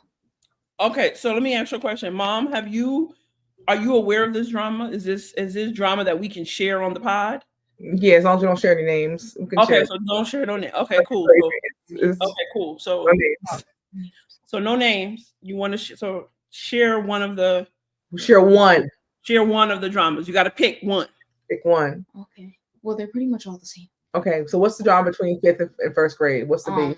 Like, so the 5th graders have to go and help out the first graders and their 1st grade teachers, right? Mm-hmm. So I go every Friday and Thursday, right? Mm-hmm. I go and I say good afternoon because I go during my lunch and recess. Mm-hmm. I take my lunch to the classroom. I go and I say good afternoon, and then and I'm helping my first grade teacher, right? And then this 1st grader walks up to me and says, I don't know how to spell the word like. I said, okay, here's how you spell it. L-I-K-E. And then they say, that's not how you spell it. And I say, and I'm trying not to crash out because how are you gonna ask me how to spell something and then you're gonna tell me that's not how you spell it? And I say, yeah, it is. And then she says, no, you're not right. I said, yeah, I am. Okay. I've been on this planet for 10 years. I know how to spell the word. And then she says, you're annoying. And then I said, that's not very nice. That's not nice. And then she says, I don't care. And I said, and I asked my 1st grade teacher, I said, one of your students is giving me a hard time. Can I go eat my lunch? And she says, yeah. And then the 1st grader, she walks up to me and she says, you didn't tell me how to spell the word like. And I said, I told you already, but you said it was wrong. So I'm thinking you know how to spell it. So that's a good lesson. That's a good life lesson. Wait. Oh. Yeah, let her cook. She cooking. And then, so I said, I was guessing that you knew how to spell since you were correcting me. And then she said, no, I didn't know how to spell it. And then she pulled my sweater. Violated by a 1st grader. Oh, I'm not laughing at you. I'm laughing at your storytelling is really top tier. I just want you to know that, Madison. So it's a couple things. Your storytelling is top tier. I just also want to commend you and your mother for the way in which you communicate is really, really important and it's really dope and it's very clear. And yes, so what you learned in this situation is a very strong life lesson. You will often be asked to help people. You may often want to help people, and people may often not know how to say thank you. Or even receive what you have to say. Receive what you have to say. And that's a life lesson. No. Remember a couple episodes ago when I told Auntie Jazz that sometimes I led her to the water, but she went left. You led the first grader to the water. You showed her how to spell the word light, and she didn't want to take it. How do I catch a stray in this example? Lead them to the water, but they might not drink. As they say, you can lead a horse to water, but you can't make them drink. Wait, Madison, don't. You can't make them drink it. How did I catch a stray? Nobody answered my question. I was using a real life example. I don't remember this. We've done. Remember, I was in the hat and the glasses, and I was like, about the word happy. Oh, okay. I led you to the, and you were left. You were left. I don't have time. And that's what you know when you somebody comes to you, like Jazz said, and they ask you for your help, and you give it to them, and they reject it. Okay, like you said, I gave it to you. I gave it to you. Do what you will. Do what you will with it. So yeah, that was great. But I appreciate the fact that you held restraint and you told the teacher, and then you thought, you know what, I should go eat my lunch. That's right. Go nourish yourself instead of continuing to engage in this conversation. I was really hungry. And I listen. So shout out to you for even trying to help before you ate. Because I'm gonna eat first. Try to help and be hungry. So you're gonna definitely get a stray. You're gonna catch a couple. I was humble, but on the inside I was crashing out. Madison Rose. Can you say that again? Say it again. On the outside, I was being so humble, but on the inside, I was deeply crashing out. You know? And you held restraint. It's funny because that's what me and your mother was talking about before you came in here. You're very wise. Silent. Yeah. You're very wise. I pray that as you grow into your, teens and all the things, that you hold on to this part of you that's wise. Because it will keep you out of a lot of unnecessary drama. It will keep you. Your wisdom will be your protection for the rest of your life. I have a question. How could you apply these principles at home? Oh, man, I don't know. Something to think about. I don't know. How can we translate that thought, that mindset that you practice in school to how you conduct yourself at home? That's a good question. That's a great question, I don't know. Would you like some assistance on how to answer that, Madison? No. I think this is a good time for you to say yes. Yeah. Say yes. Yeah. Okay.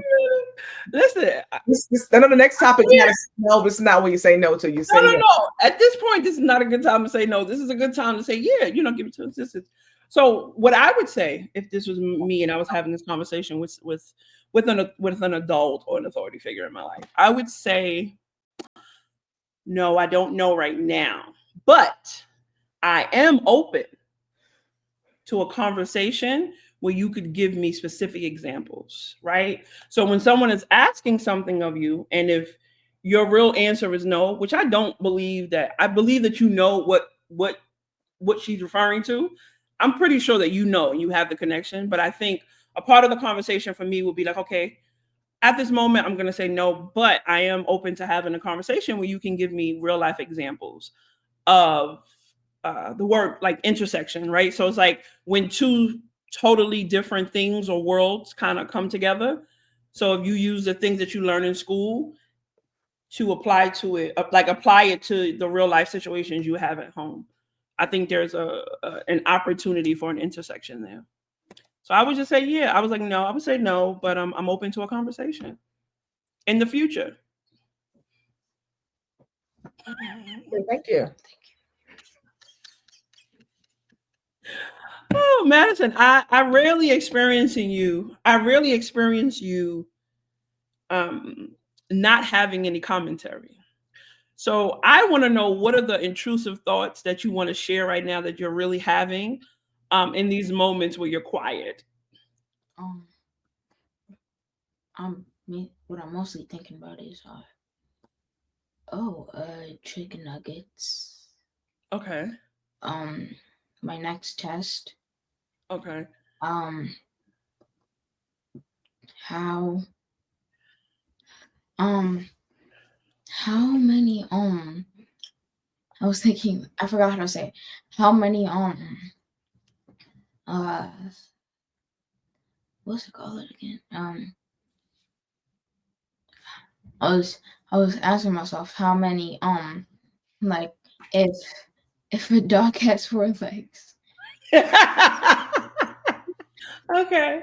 If a dog has four things, No, 4 legs, 4 legs. and it was pregnant, what quadruplets? How many legs would the dog really have? Yeah. So you're thinking about telling jokes. Yeah. Okay, cool. No, not really telling jokes. It was just like an actual question. Like It was like a real thought. yeah, So chicken nuggets yeah, I Chicken like nuggets and a pregnant dog. and pregnant dog. Okay, cool. So you've been sitting here having this conversation with us for how many minutes now, Kiki?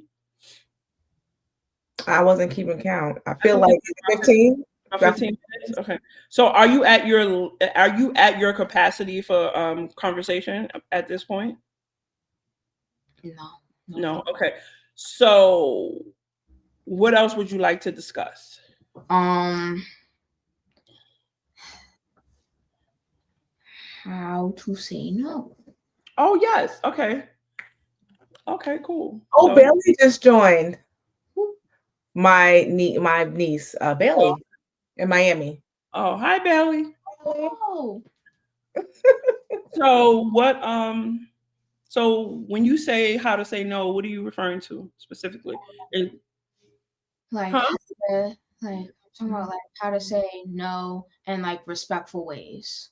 To who? Adults or other or Just kids? people in general. Hmm. Well, mainly the kids out of school. Okay. I think it depends on who you're talking to, and I think it depends on what you're saying no about. I Like think drugs? Say no. See, Oh, crack is oh, dope is whack. You don't do that. yeah, Say yeah, no. yeah. Whoa. Drugs are always a no. No. Right? Underage drinking? no, No. No. Yeah. Stranger danger? no, No. No. You know what I'm saying? Touching Um your hair? yes. No. Absolutely no. No. Oh, No. I don't Never. have, no one touches your hair. I thought you were No. talking about me touching my hair. No, someone else touching your hair. You Oh. say Yeah. No. No. right. They in your face. Yeah. Yeah. Yeah. Yeah. Did y'all see the clip? Did you show Madison the clip with the black lady on the show when she was talking about Trump, and then the white guy started talking and she said, and she shut him up? Yeah. So sometimes I'm thinking about a scene from Tyler Um, where he was making waffles with this lady. Tyler the Creator. Yeah.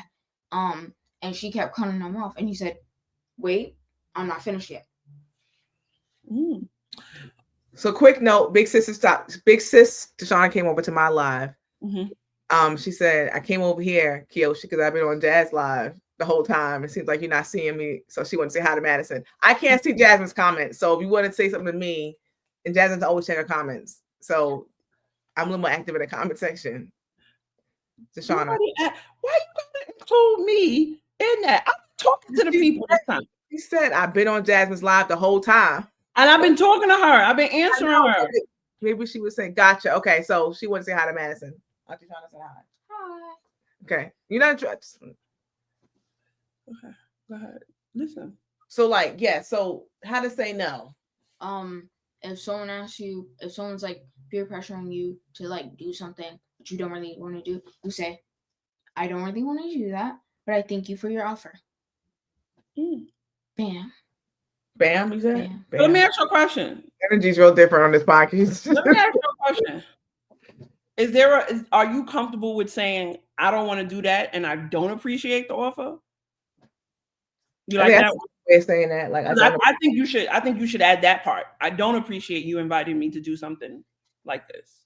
Well, I would say that if like either it it kind of seems like they're coming off disrespectful, or Mm-hmm. they're like or they're doing something like dangerous. Got you, got you. And what do you consider disrespect? I'm curious. Um, like saying, "Oh, I don't really want." My friends were like wanting you to join, but I didn't really want you to join. So, I guess would you like to come with us somewhere? Oh, Yeah, like the kids. yeah. Yeah, got you. Okay. And how would you when talking about no, how would you tell other kids how to deal with like if you see bullying happen? Um, How would you address bullying in school? okay. How have you addressed bullying in school? Well, one time I noticed one of my friends were getting bullied. She's like one of the quiet kids, but like, so she was getting bullied, right? Mm-hmm. And I said, "Hey, watch it. That's my friend right there." Um, and like she was like, I don't know. She was like 11. Man, I don't know. And then I said, and then she said, and then I said, and then she said, Miss Teresa is joined from Yes Girl Create. She said that she said, and I said, and she said, I see a whole lot of nothing. All right. Okay. Yeah. You nervous? No, Oh, I was stuttering. Man, Were you stuttering? I don't know what that was, but say I hi to don't Miss. think that was. It didn't look like stuttering. It looked like you were more so telling a story, but also thinking about the story in your head because we weren't there, so we don't know the missing part. So we got you got to give us the details. So they was bullying your friend. You was like, don't do that. yeah, I was like, don't do that. Mm-hmm. And then she said, "Hey, mind your business." And I was like, "Whoa, someone's cranky."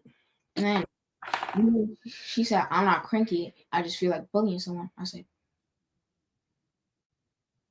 I was just side on her. Mm. When would you? So Miss Teresa said, "It's so she's so proud of you. It takes courage to stand up for what's right." At what point do you like go get a teacher? Do you tell? Only when it gets to a certain point. Okay. Mm. Like they say, snitches get snitches, snitches get stitches. So, what does that mean in your mind? The whole idea of like snitches get stitches. So like you tell, you telling someone bad karma. Oh, so that's not what it really means. So, snitches get stitches means that say if you were friends with the girl who's a bully, right? This And one. Oh, listen to what I'm saying. Listen. So say like the girl that's a bully, right? Let's say her name is Lily, right? So let's say you and Lily are friends. You and Lily walk into a cafeteria and she's bullying someone and you laugh or you participate in the bullying when she started it and then you go tell. That's what snitches are. If you don't participate in the bad behavior, you're not a snitch.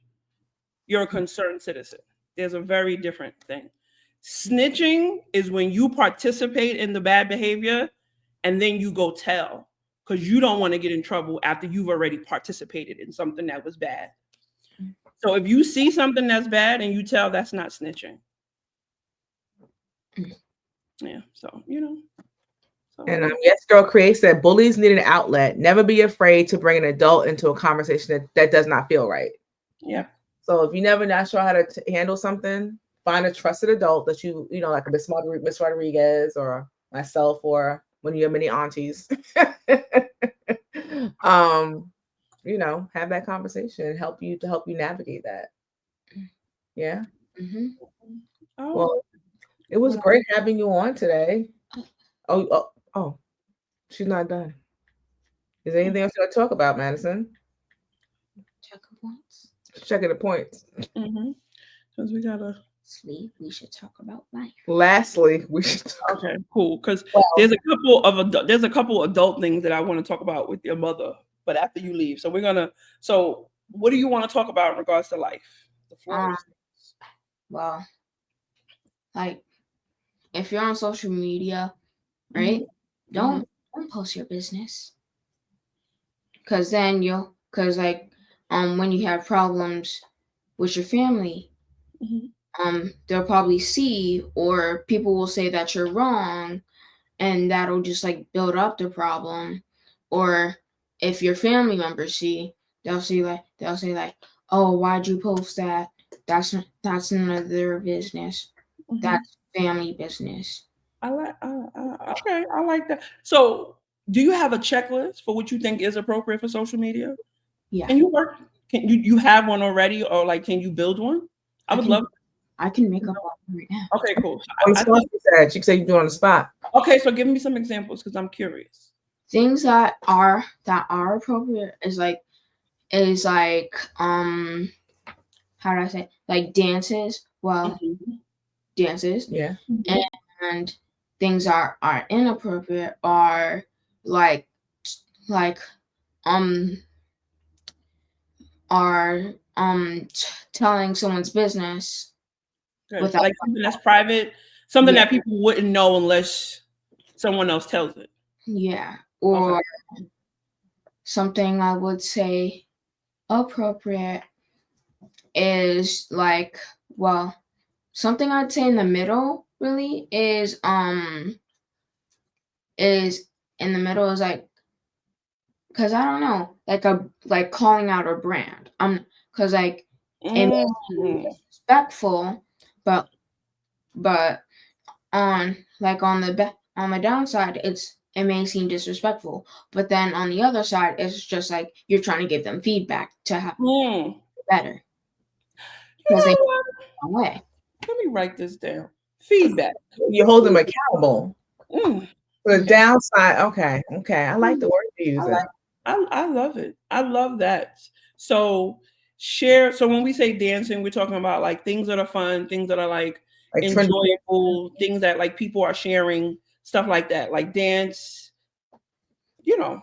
Yeah, yeah, like but the TikTok dances. but when I Age mean, appropriate yeah, TikTok. Yeah. Okay. but Cool. when I mean like trends, there are some When? trends that are, huh? No, that's the word I was looking for. Go ahead. When like there are some trends that aren't inappropriate, not like for different age groups. I'm Mhm. talking about for like people in general, like that like that old trend like back in 2020 where you like stack like crates and people would try to walk up. Mhm. Yeah, Mhm. that I would say was inappropriate, because like people would record themselves of doing it, and then like if like um like you'd get hurt, and then they would still post it. Like it's kind of disturbing. And well, because like some viewers actually care about each other. Like Yeah. Yeah. like when I did have TikTok, um I um I saw it one time, and I was looking in the comments, and then one of the viewers were saying like, "Oh, I hope they're okay." Yeah. Mhm. Like, So like Madison said, she used to have TikTok. TikTok is not appropriate for kids 13. They said it's supposed to be 13 and up, I think. So Madison's not allowed to be on TikTok. So that's why she said used to. And also we have to be mindful that, these other platforms like YouTube, while we let our kids use YouTube, they have a shorter version called Shorts. And that's also another outlet for TikTok. So still also be aware and monitor your kids' use even on Yeah. And you can put parental you things can on put there, right? yes, YouTube Kids, but we forget. We just think, oh, they're doing YouTube, but now YouTube now has shorts. And it's the same thing, that mindless scrolling through content that you cannot control. Yeah. So as parents, we have to be mindful that there's also shorts, Yeah. which is another version of TikTok and Yeah. Reels, and they doing the same thing. So you can just get into the same mindless scrolling on Yeah. you, stay on the shorts. Yeah. So just something to point out to Mm. parents. You got to watch that too, and you can also, because kids sometimes they lose privileges, and they'll tell you, "Oh, I'm just watching a thing. I'm just watching a video." You can go into the watch history, and see what your children are watching. Mhm. Go in there, monitor, and have conversation. This is inappropriate. This is because sometimes these shorts and reels, the The message, algorithm, it just comes up. the messaging, the Yeah. video knows what they're seeing. Like you can hear something, the visual something different don't match up. So you really have to be careful and mindful what they're taking in, and why I'm always looking at. She knows she got to go. Not gonna tell her business because she tells her business on tell her business on social media. I was just about to say, she already. You okay with me sharing this part? What was right in my ear? Okay, because you have to have consent. The history. Can I share the history part of like when you said you was watching something? You're not whispering, by the way. I'm a bad whisperer. You are. That's where I get it from. I'm sorry. Oh, Madison Rose.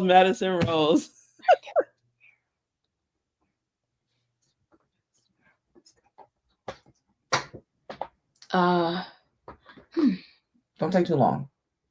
No. Okay, we're not going to share. I'm going to respect your boundaries. Yes. But just be mindful and watch this. You can look at the history of your children's content. I do like YouTube's a little better because you can monitor and like better parental control. I know TikTok, I think, I don't know, but you ain't supposed to be on TikTok under 13. So, and Manny, my son is a content creator, and he advocated loudly. He was very adamant that she should not be on TikTok, and he's very protective of her. So he's like, there's a lot of weirdos on these internet streets, and you can't always protect them. So he was like, get her off TikTok. And so one thing about Manny, he don't play. Don't play. I want to come to us. Wait, no, you don't play. What real quick, you want to wrap it? Okay. So one time I came home from school, right? And like, it wasn't really bus problems, but this kid, he was bothering me because he had a crush on me, and I was just not having it because like he was really annoying. He was getting on my nerves. So I go downstairs and I say, "Hey, Manny, I'm home." He says, "How's school?" I says, "It was okay." He was okay. He said, "Why? Wow, what happened?" I said, "This boy on a bus kept raising me up," and I told him to stop. And then he said, "Well, what's his name?" I said, "Jaden." And then you said no names. Oh yeah.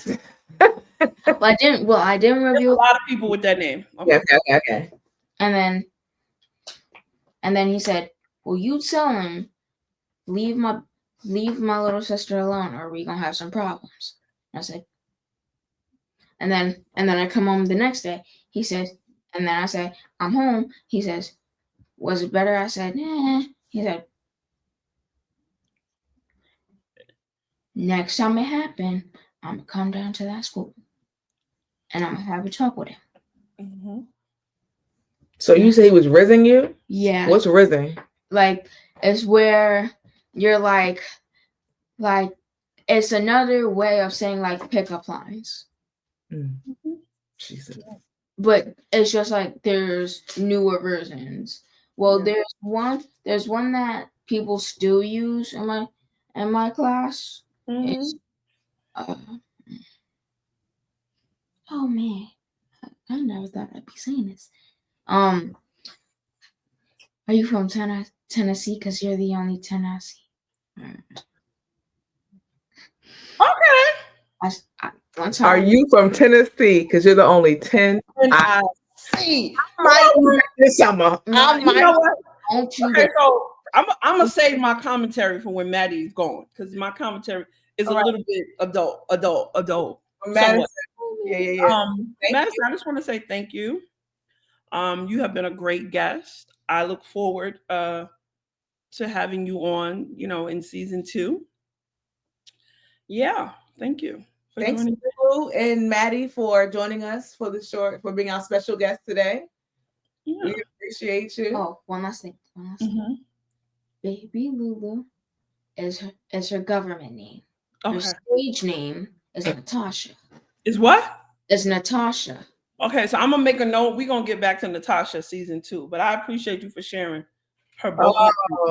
Say good night to everybody in the comments. Everybody. Have a great week at school. Oh, I'll try. Thank you. And that's all you can do, girl. Close that door. Yeah. Get ready for bed. All right. Oh, I miss teaching. I really do. I love talking to young people. Okay, so there's so many things. So let me tell you something about the You're not from Tennessee, but you're the only 10 I see. Although they're too young, I do appreciate the fact that we are getting back to men, to like the idea of flirting. Like Oh, I like I like very like I'm just like, who taught him that, and why are fifth graders thinking? But if that can like stay with them into adulthood, like my you God. know, corny pickup lines, they are We can, dead. we can change the world. Well, Baby step. but like I Can love I a be good. hopeful? Can I be hopeful? Can I be Let me hopeful? tell you something. Just as a woman, like me as a woman, I love to laugh. Hit me Now, with a corny pickup hit line. me with a corny pickup line. Now, and when I laugh, don't think I'm laughing at you. Say it, like say it so that it can be Say funny, so it, that we're laughing together. say it hilariously corny. Yes, Like, like please. please, a corny pickup line. It's What? hilarious. Because it shows me that you thought about it. You know, like that's something. Like even if you got them in the stash, hit me with them. Let's go. I love a good corny pickup line. That was hilarious. Cherie said the problem is when grown men come with fifth grade likes and mentality. That part. That's the problem. That's the part. But we pray that he takes that and he evolves and it grows. Father You know, God, down to high school, whatever that looks like. Let me tell you something. mature him, Lord, mature him. Let me tell you something. I just want to tell you, as a mother, I don't know what you listen. I'm not trying to make you emotional. So I'm just trying to tell you. I just want to say this. I have worked with young people. I have worked in youth spaces for over 20 years. I can count on my hand the amount of 10th graders who were able to articulate themselves in such a fashion. And we are not just two women. We're two professional women. We're two educated women. Like everything I asked her, she was able to like respond to. You know what I'm saying? Yeah. Without like hesitation. It is a very strong identifier of a young person who's being nurtured at home, being challenged at home, when they're able to articulate their likes and their dislikes. Because kids are not supposed to be happy all the time. They're supposed to experience the range of emotions. That's how they become fully functioning adults. So they're not thrown off by the first time somebody tells them no. And then they're not thrown into like a spin because they can't have what they want. The fact that she was able to articulate that I'm humble on the inside, but like I'm humble on the outside because on the inside I want to crash out.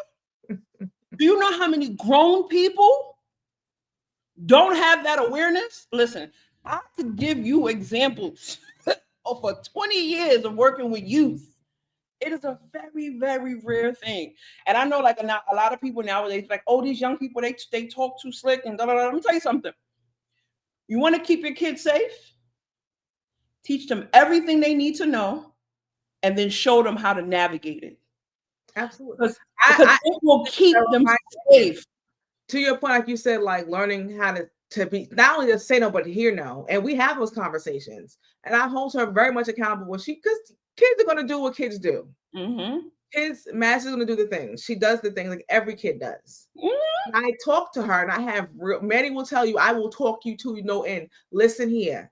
Now, what you're doing right there, that is manipulative and you're trying to deflect from your responsibility. Mm-hmm. I have no problem with you expressing your feelings. Mm-hmm. But you got to take accountability to the role you played in this. Mm-hmm. Now, if I told you to clean your room and you didn't clean your room, but you mad, I'm mad at you. But did you do your part? Yeah, exactly. But hold on, I asked you to do something. I gave you ample time to do it. You didn't do it. Now you mad, I'm mad. You said I'm doing too much. Am I doing too much? Listen. Or am I responding to your lack of following directions? Right? Listen. So it's like, because you gotta have those conversations. You have to. You have to with girls and boys. With both. Yes. And I'm not both of them.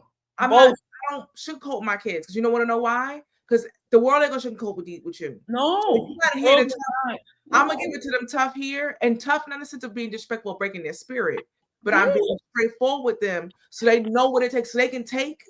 I'm not I'm not mean. I'm not mean spirited to my children, but I'm very direct with them. And I will tell them that ain't it. Because guess what? If I keep selling them rainbows and unicorns and they go out there delusional, thinking they can tap dance, but they can't, and then they're gonna go out there and then somebody be like, you suck, and now their world is crushed because my mommy never told them they sucked. And don't do that. Don't do it. Let me say something. Go out there till you get it together. Don't get it. The worst thing. Together. Don't piss me off. Two things. The worst thing. Some of the worst things that ever happened when it comes to child rearing education is this whole don't leave nobody behind. Nah, some of y'all needed to be left behind. Leave behind and then let's start over. Let's leave them behind and start over. That's one thing. So they're going to slower pace. Gotta go. Sometimes you need a slower pace. You can catch up, but we don't have to slow this down for you. And it's okay that you got to slow it down, but you can't be out here.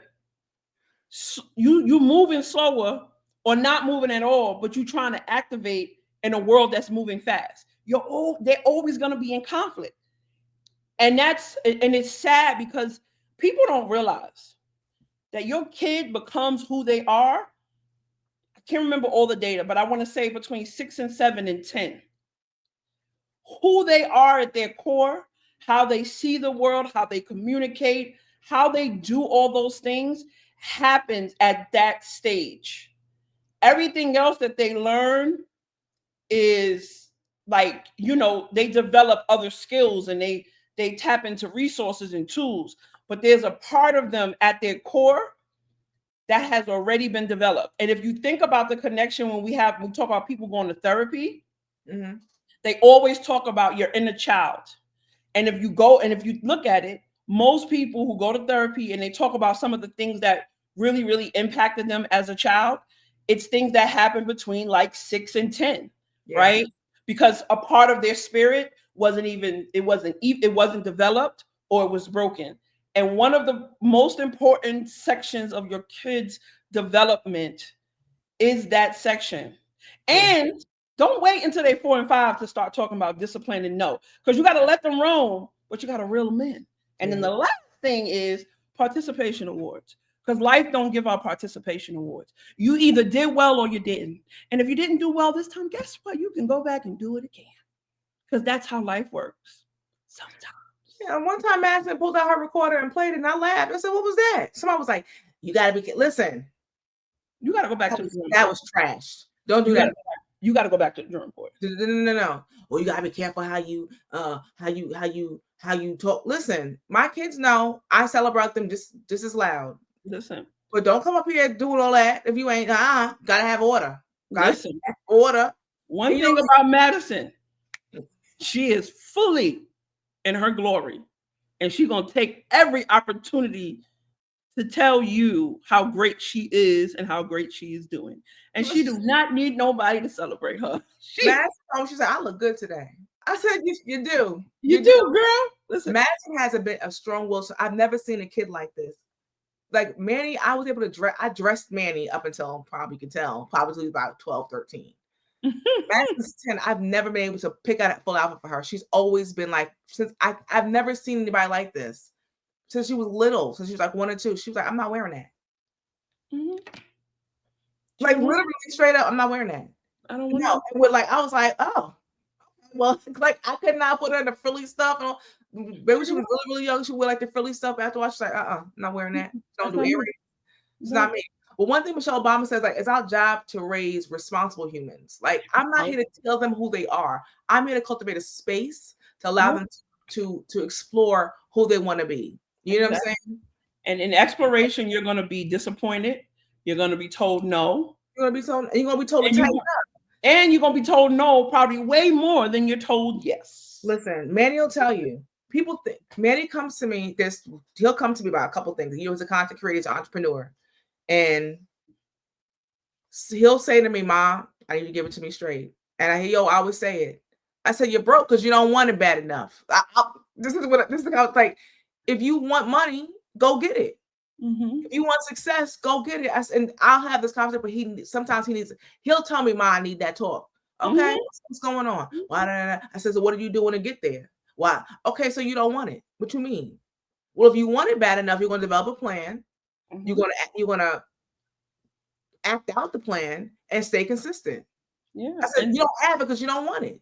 I said, if you want money, you will do what you need to do to get the money. If you want to build this thing, you're going to do your content, you're going to work, and Yep. It's easy. I said, you saw me do it.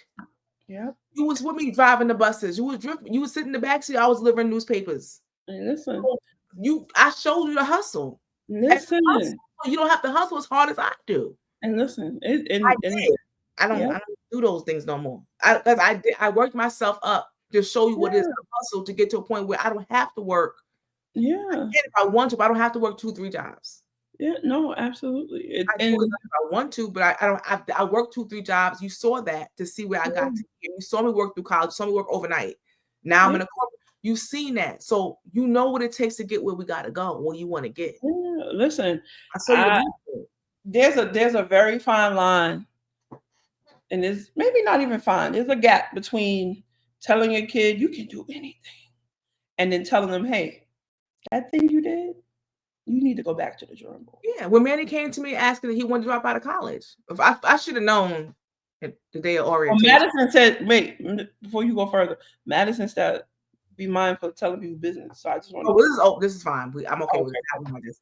When he came to me during the orientation, he said, "Ma, I want to be like Prince. I want to play every instrument." I said, "Okay, well, find a club. You're going to school. We're going to do this week. Find a club, find a music club." I know he's trying to tell me then, right? Find a club. Clubs you want to play in? Find a club. Get some piano. What is you going to go to this? You going to school, you know? Yeah. But he came to me after he came home during the pandemic. He finishes, he had good grades and everything. He said, "Ma, I don't want to do this no more. I don't think school's for me." I said, "What do you want to do?" And that's where content started to take off. He's versus space. I said, "Well, what do you want to do?" He said, "I want to go into full-time content creation." I said, "I need a business plan." I said, "I need a full document. Show me what your plan is. I need a 5-year plan. And we'll have a discussion." For me to agree. I mean, he's grown. He can do what he wants to do. But he wanted my support. He said, "You want my support? This is what I require of you." Because you're going to have to, as a man, as a man, the Bible says, write the vision and make it plain. Okay. You got to know what you're doing. You got to have a strategy. You got to have a strategy for yourself. For yourself. For yourself. Want it for yourself first. Self. What is it? Strategy for yourself. Hey, okay. Listen, it's real though. And I wish, like, I know every situation is different, but like, I don't want to talk about the other thing that I'm working on behind the scenes. But one of the things is related to like what you're talking about when it comes to youth development, because I'm going to get back into that space at some point, but in a different capacity. But it's so important how we communicate the reality of life to young people. You can give it to them straight, no chaser, but you also got to lay the foundation for what possibility looks like. Listen, I'm looking at it. My son will tell you, I'm very particular about even documents. This envelope here, I saw it, but it reminded me. He said, "Mom, growing up, you had every document in a safe place. And I always knew to go to that manila envelope, and that's where all the important documents are." This is a small example. And now him as a 23-year-old man has his own manila envelope with all the important documents. And he knows how to manage his business. I made my son a authorized user on my credit report. My credit, I said he gonna have better credit than me at 23. And he has way better credit than me than I did at 23. Yeah. I told him about credit use and utilization. And I told him about saving his money. I told him about you have to mind your business. If you want God to make you, this is my principle when I teach my children. If you want God to make you great over much, you have to manage the small things, like your personal manners. He's so proud of this middle envelope. He's like, "My look, I got my own. Listen, it's the impact that you make on these kids, man. It really is, and every young person has their own struggles. But as a parent, you got to find one thing and be consistent with them about it. If you could find one or two things as a parent that is you're grounded in as a parent, as a leader, as a mentor to young people or to your children, and that's the thing you rehearse with them constantly. Because those whatever that thing is, it's going to pop up and it's going to click. You have no idea the amount of students that I've worked with that have come back to me years later and like, yo, Miss Jasmine. And I'd be like, I told you the truth. He was like, yo, you ain't lie. Like, no, I didn't lie to you. I told you the truth. He's like, yo, they always lying to us. But it's just like some of it you gotta give straight no chaser. But they also give them a safe place to land. Right. You know what I'm saying? And they also be willing to be like, okay, cool, you want to do it your way? Do it. I'm here. But you're gonna have to do that on your own because I don't support that. You know what I'm saying? I reminded me when Manny was messing up, she's like, "Can you had to figure out?" You said, "Remember, you wasn't always this successful, legal professional. You had to figure it out yourself." Mm-hmm. I was like, she's like, "Key, we gotta let them figure. We had to let you figure it out. You gotta let them figure it out. You forget because a lot of times as parents, you want your kids to do better than you, or you want them to, but you have to let them kind of skin their knees sometimes too. They gotta, they gotta the bruise. You can see things that ain't your friend. They gotta figure that ain't their friend on their own." The bumps and the bruises. The bumps and the bruises. I had my own bumps and bruises. But I'm there to always support. And I think that's why my children are Velcro, but because I cultivate that space. And, I'm agile and open to other people's feedback and perspectives to help you see things that I may not see or have a blind spot to, or just like, culture. And I was very strict with Manny because he's a young man. And I was breaking the cycle. I was like, you ain't gonna be like you. You're gonna be up. You ain't doing upstate university. You ain't going up there. We ain't doing that. Get it together. And Manny tell you, I gave him lectures. I gave him the birds and bee lecture. He's like, Ma, I'm not even. What are we talking about here? Listen here. Listen here. I want to say it now. Yeah. I said it to him young. Yeah. So that it's not new. Yeah. Nothing. Ain't no surprises over here. My kids, they gonna know what it is. Madison know there's. I got prep stuff. I got. You gotta figure out. You gotta figure it out. What works? Even young girls approaching puberty. Like it's crazy. You have an emergency bag for your kids. Show them the different tools and things to use and resources. I have an emergency bag for her because I know the age that I became a woman, right? Yeah. And it happened for me at home. But what if it happens at school? What does she do? So, I gave her a little bag, an emergency bag with, sanitary wipes and, women's products to have and explain to her what it is. You're curious about, if I see her mess with them, she's curious. Okay, let me show you what this is. You're not ready for this yet. We can talk about that, but here's a few things you can use. You know what I'm saying? But I packed it back for her, and I have to we have to educate our children. Do the things that we wish we could have been told about, and take this stigma away, or the mystery. Remove the fog of the mystery around women's products, and show them what to do. Men, this is a condom. Wear it. Because parents are the first teachers. You are your kids' first teachers. Yeah. Shout out to all the great, amazing teachers and educators, but parents are the first teachers. But I just want to go back to four words. Okay. 4 words. This was the Madison vocabulary for the evening. Okay. Disturbing. Feedback. Yeah. Trend. And newer. Specifically newer version. Newer. She said newer. Okay. Newer. I just wanted to about feedback. Somebody in the comments is also how to have her talking about feedback. I love it.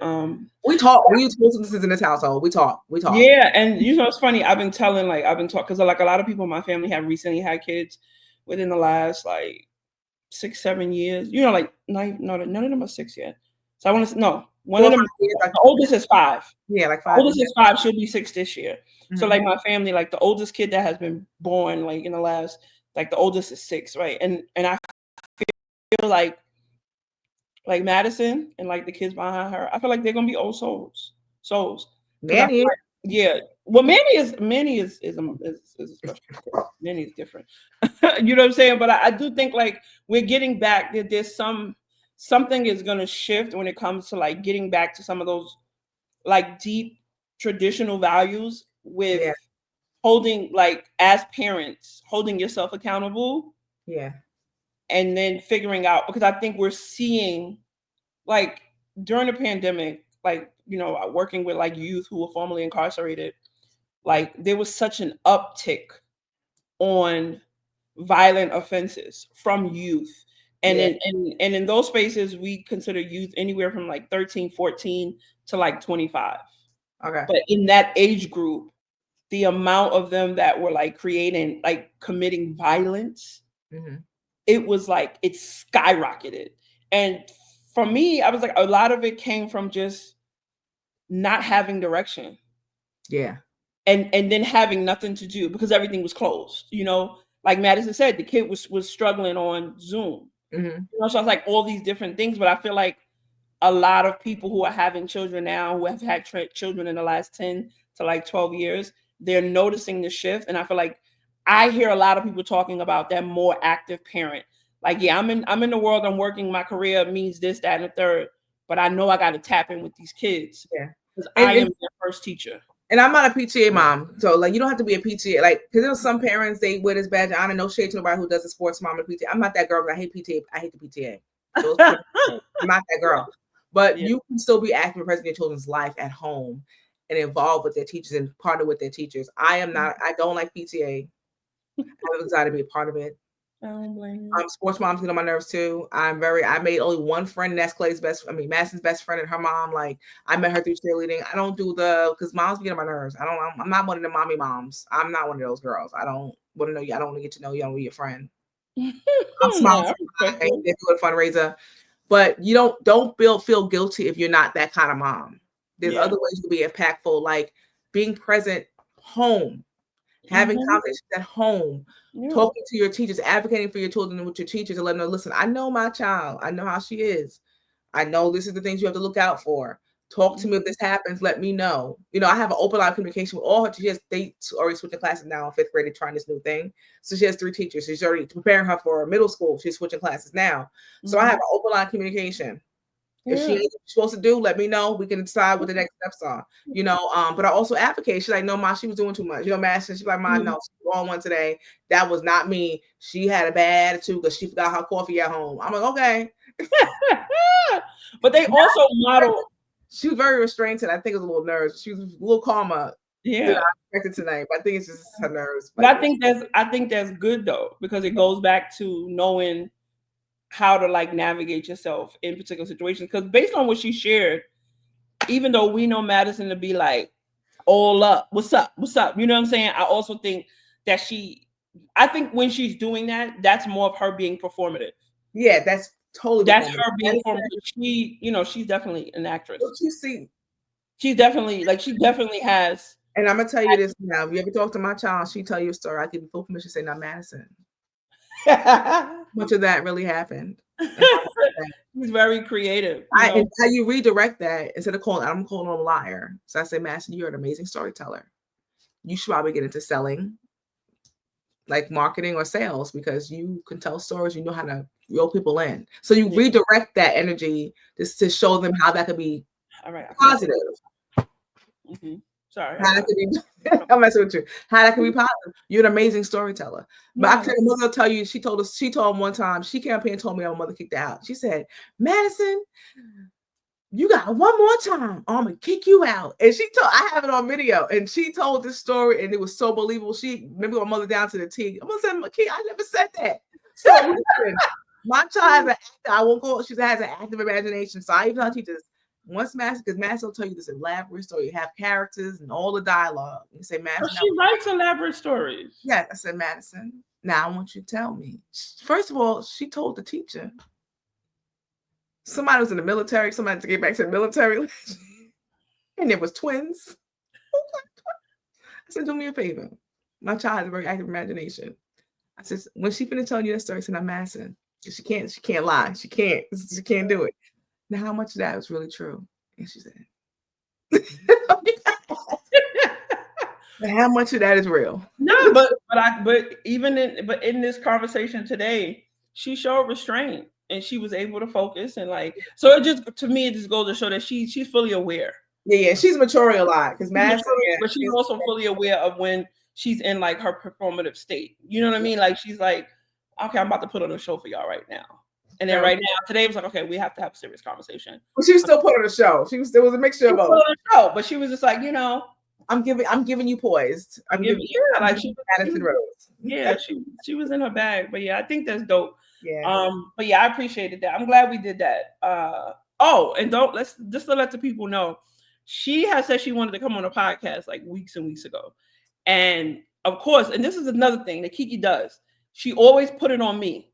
She'd be like, "Well, you got to talk to Auntie Jazz because she gonna tell you need an agenda and a structure." And I just be like, "Yo, why you just don't tell her no or you're in? Why it always got to be Auntie Jazz that got to I'm be? the bad guy. I'm a I single got to be parent the bad guy." enforcer, so I got to So put I on was the like, chance. all right, Madison, if you really want to come on the show, you got to come up with some talking points that that are relevant, and then we'll go from there. And then she came up with talking points, and then and then here she is, and she actually came home. She was out when she was out of the house this weekend, and she was like, I got to come back home because I got a show to do today. She told him she'd be back at 4:00. I said the show don't start till 7. I'm not playing with y'all.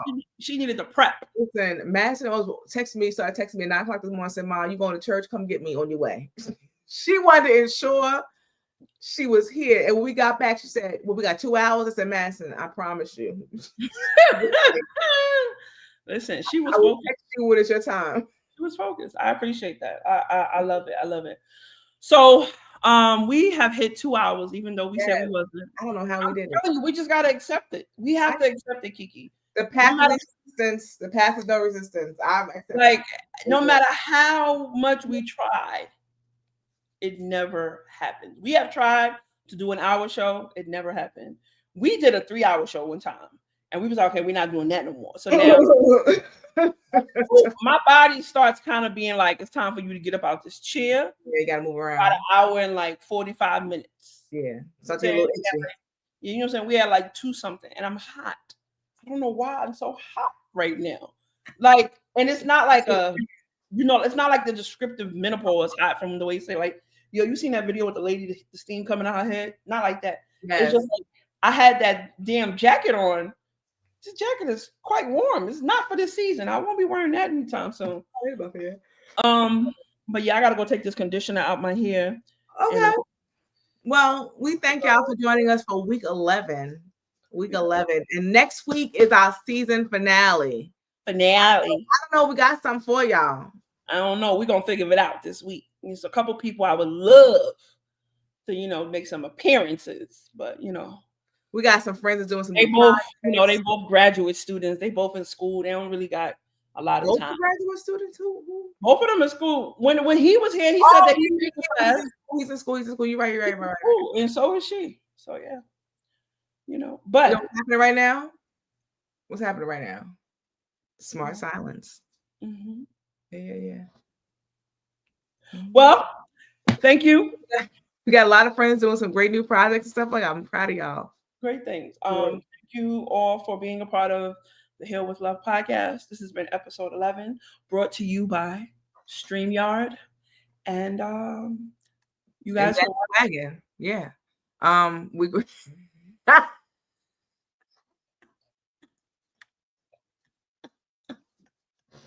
If you too want to drag your wagon, how many squats a day? How many squats? If you too want to drag your wagon, how many squats a day, Jazz?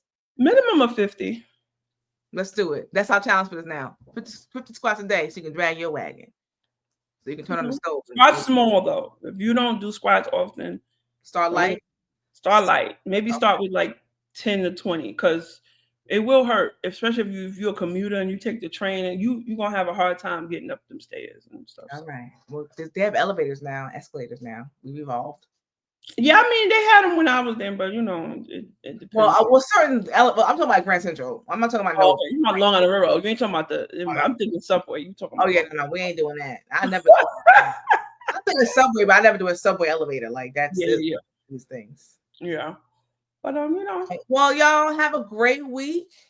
Yeah. Be blessed. You know what I'm saying? Be amazing, be dope. I just want to say my skin is glowing. That's all I'm gonna say. Look good. Regardless of the trials and the tribulations, God has blessed me. Amen. God has blessed me. My God. You don't look like what you've been through. You don't look like you don't look like what you've been through. My God. Y'all have a good week. All right, y'all. Bye. Bye. Oh yeah.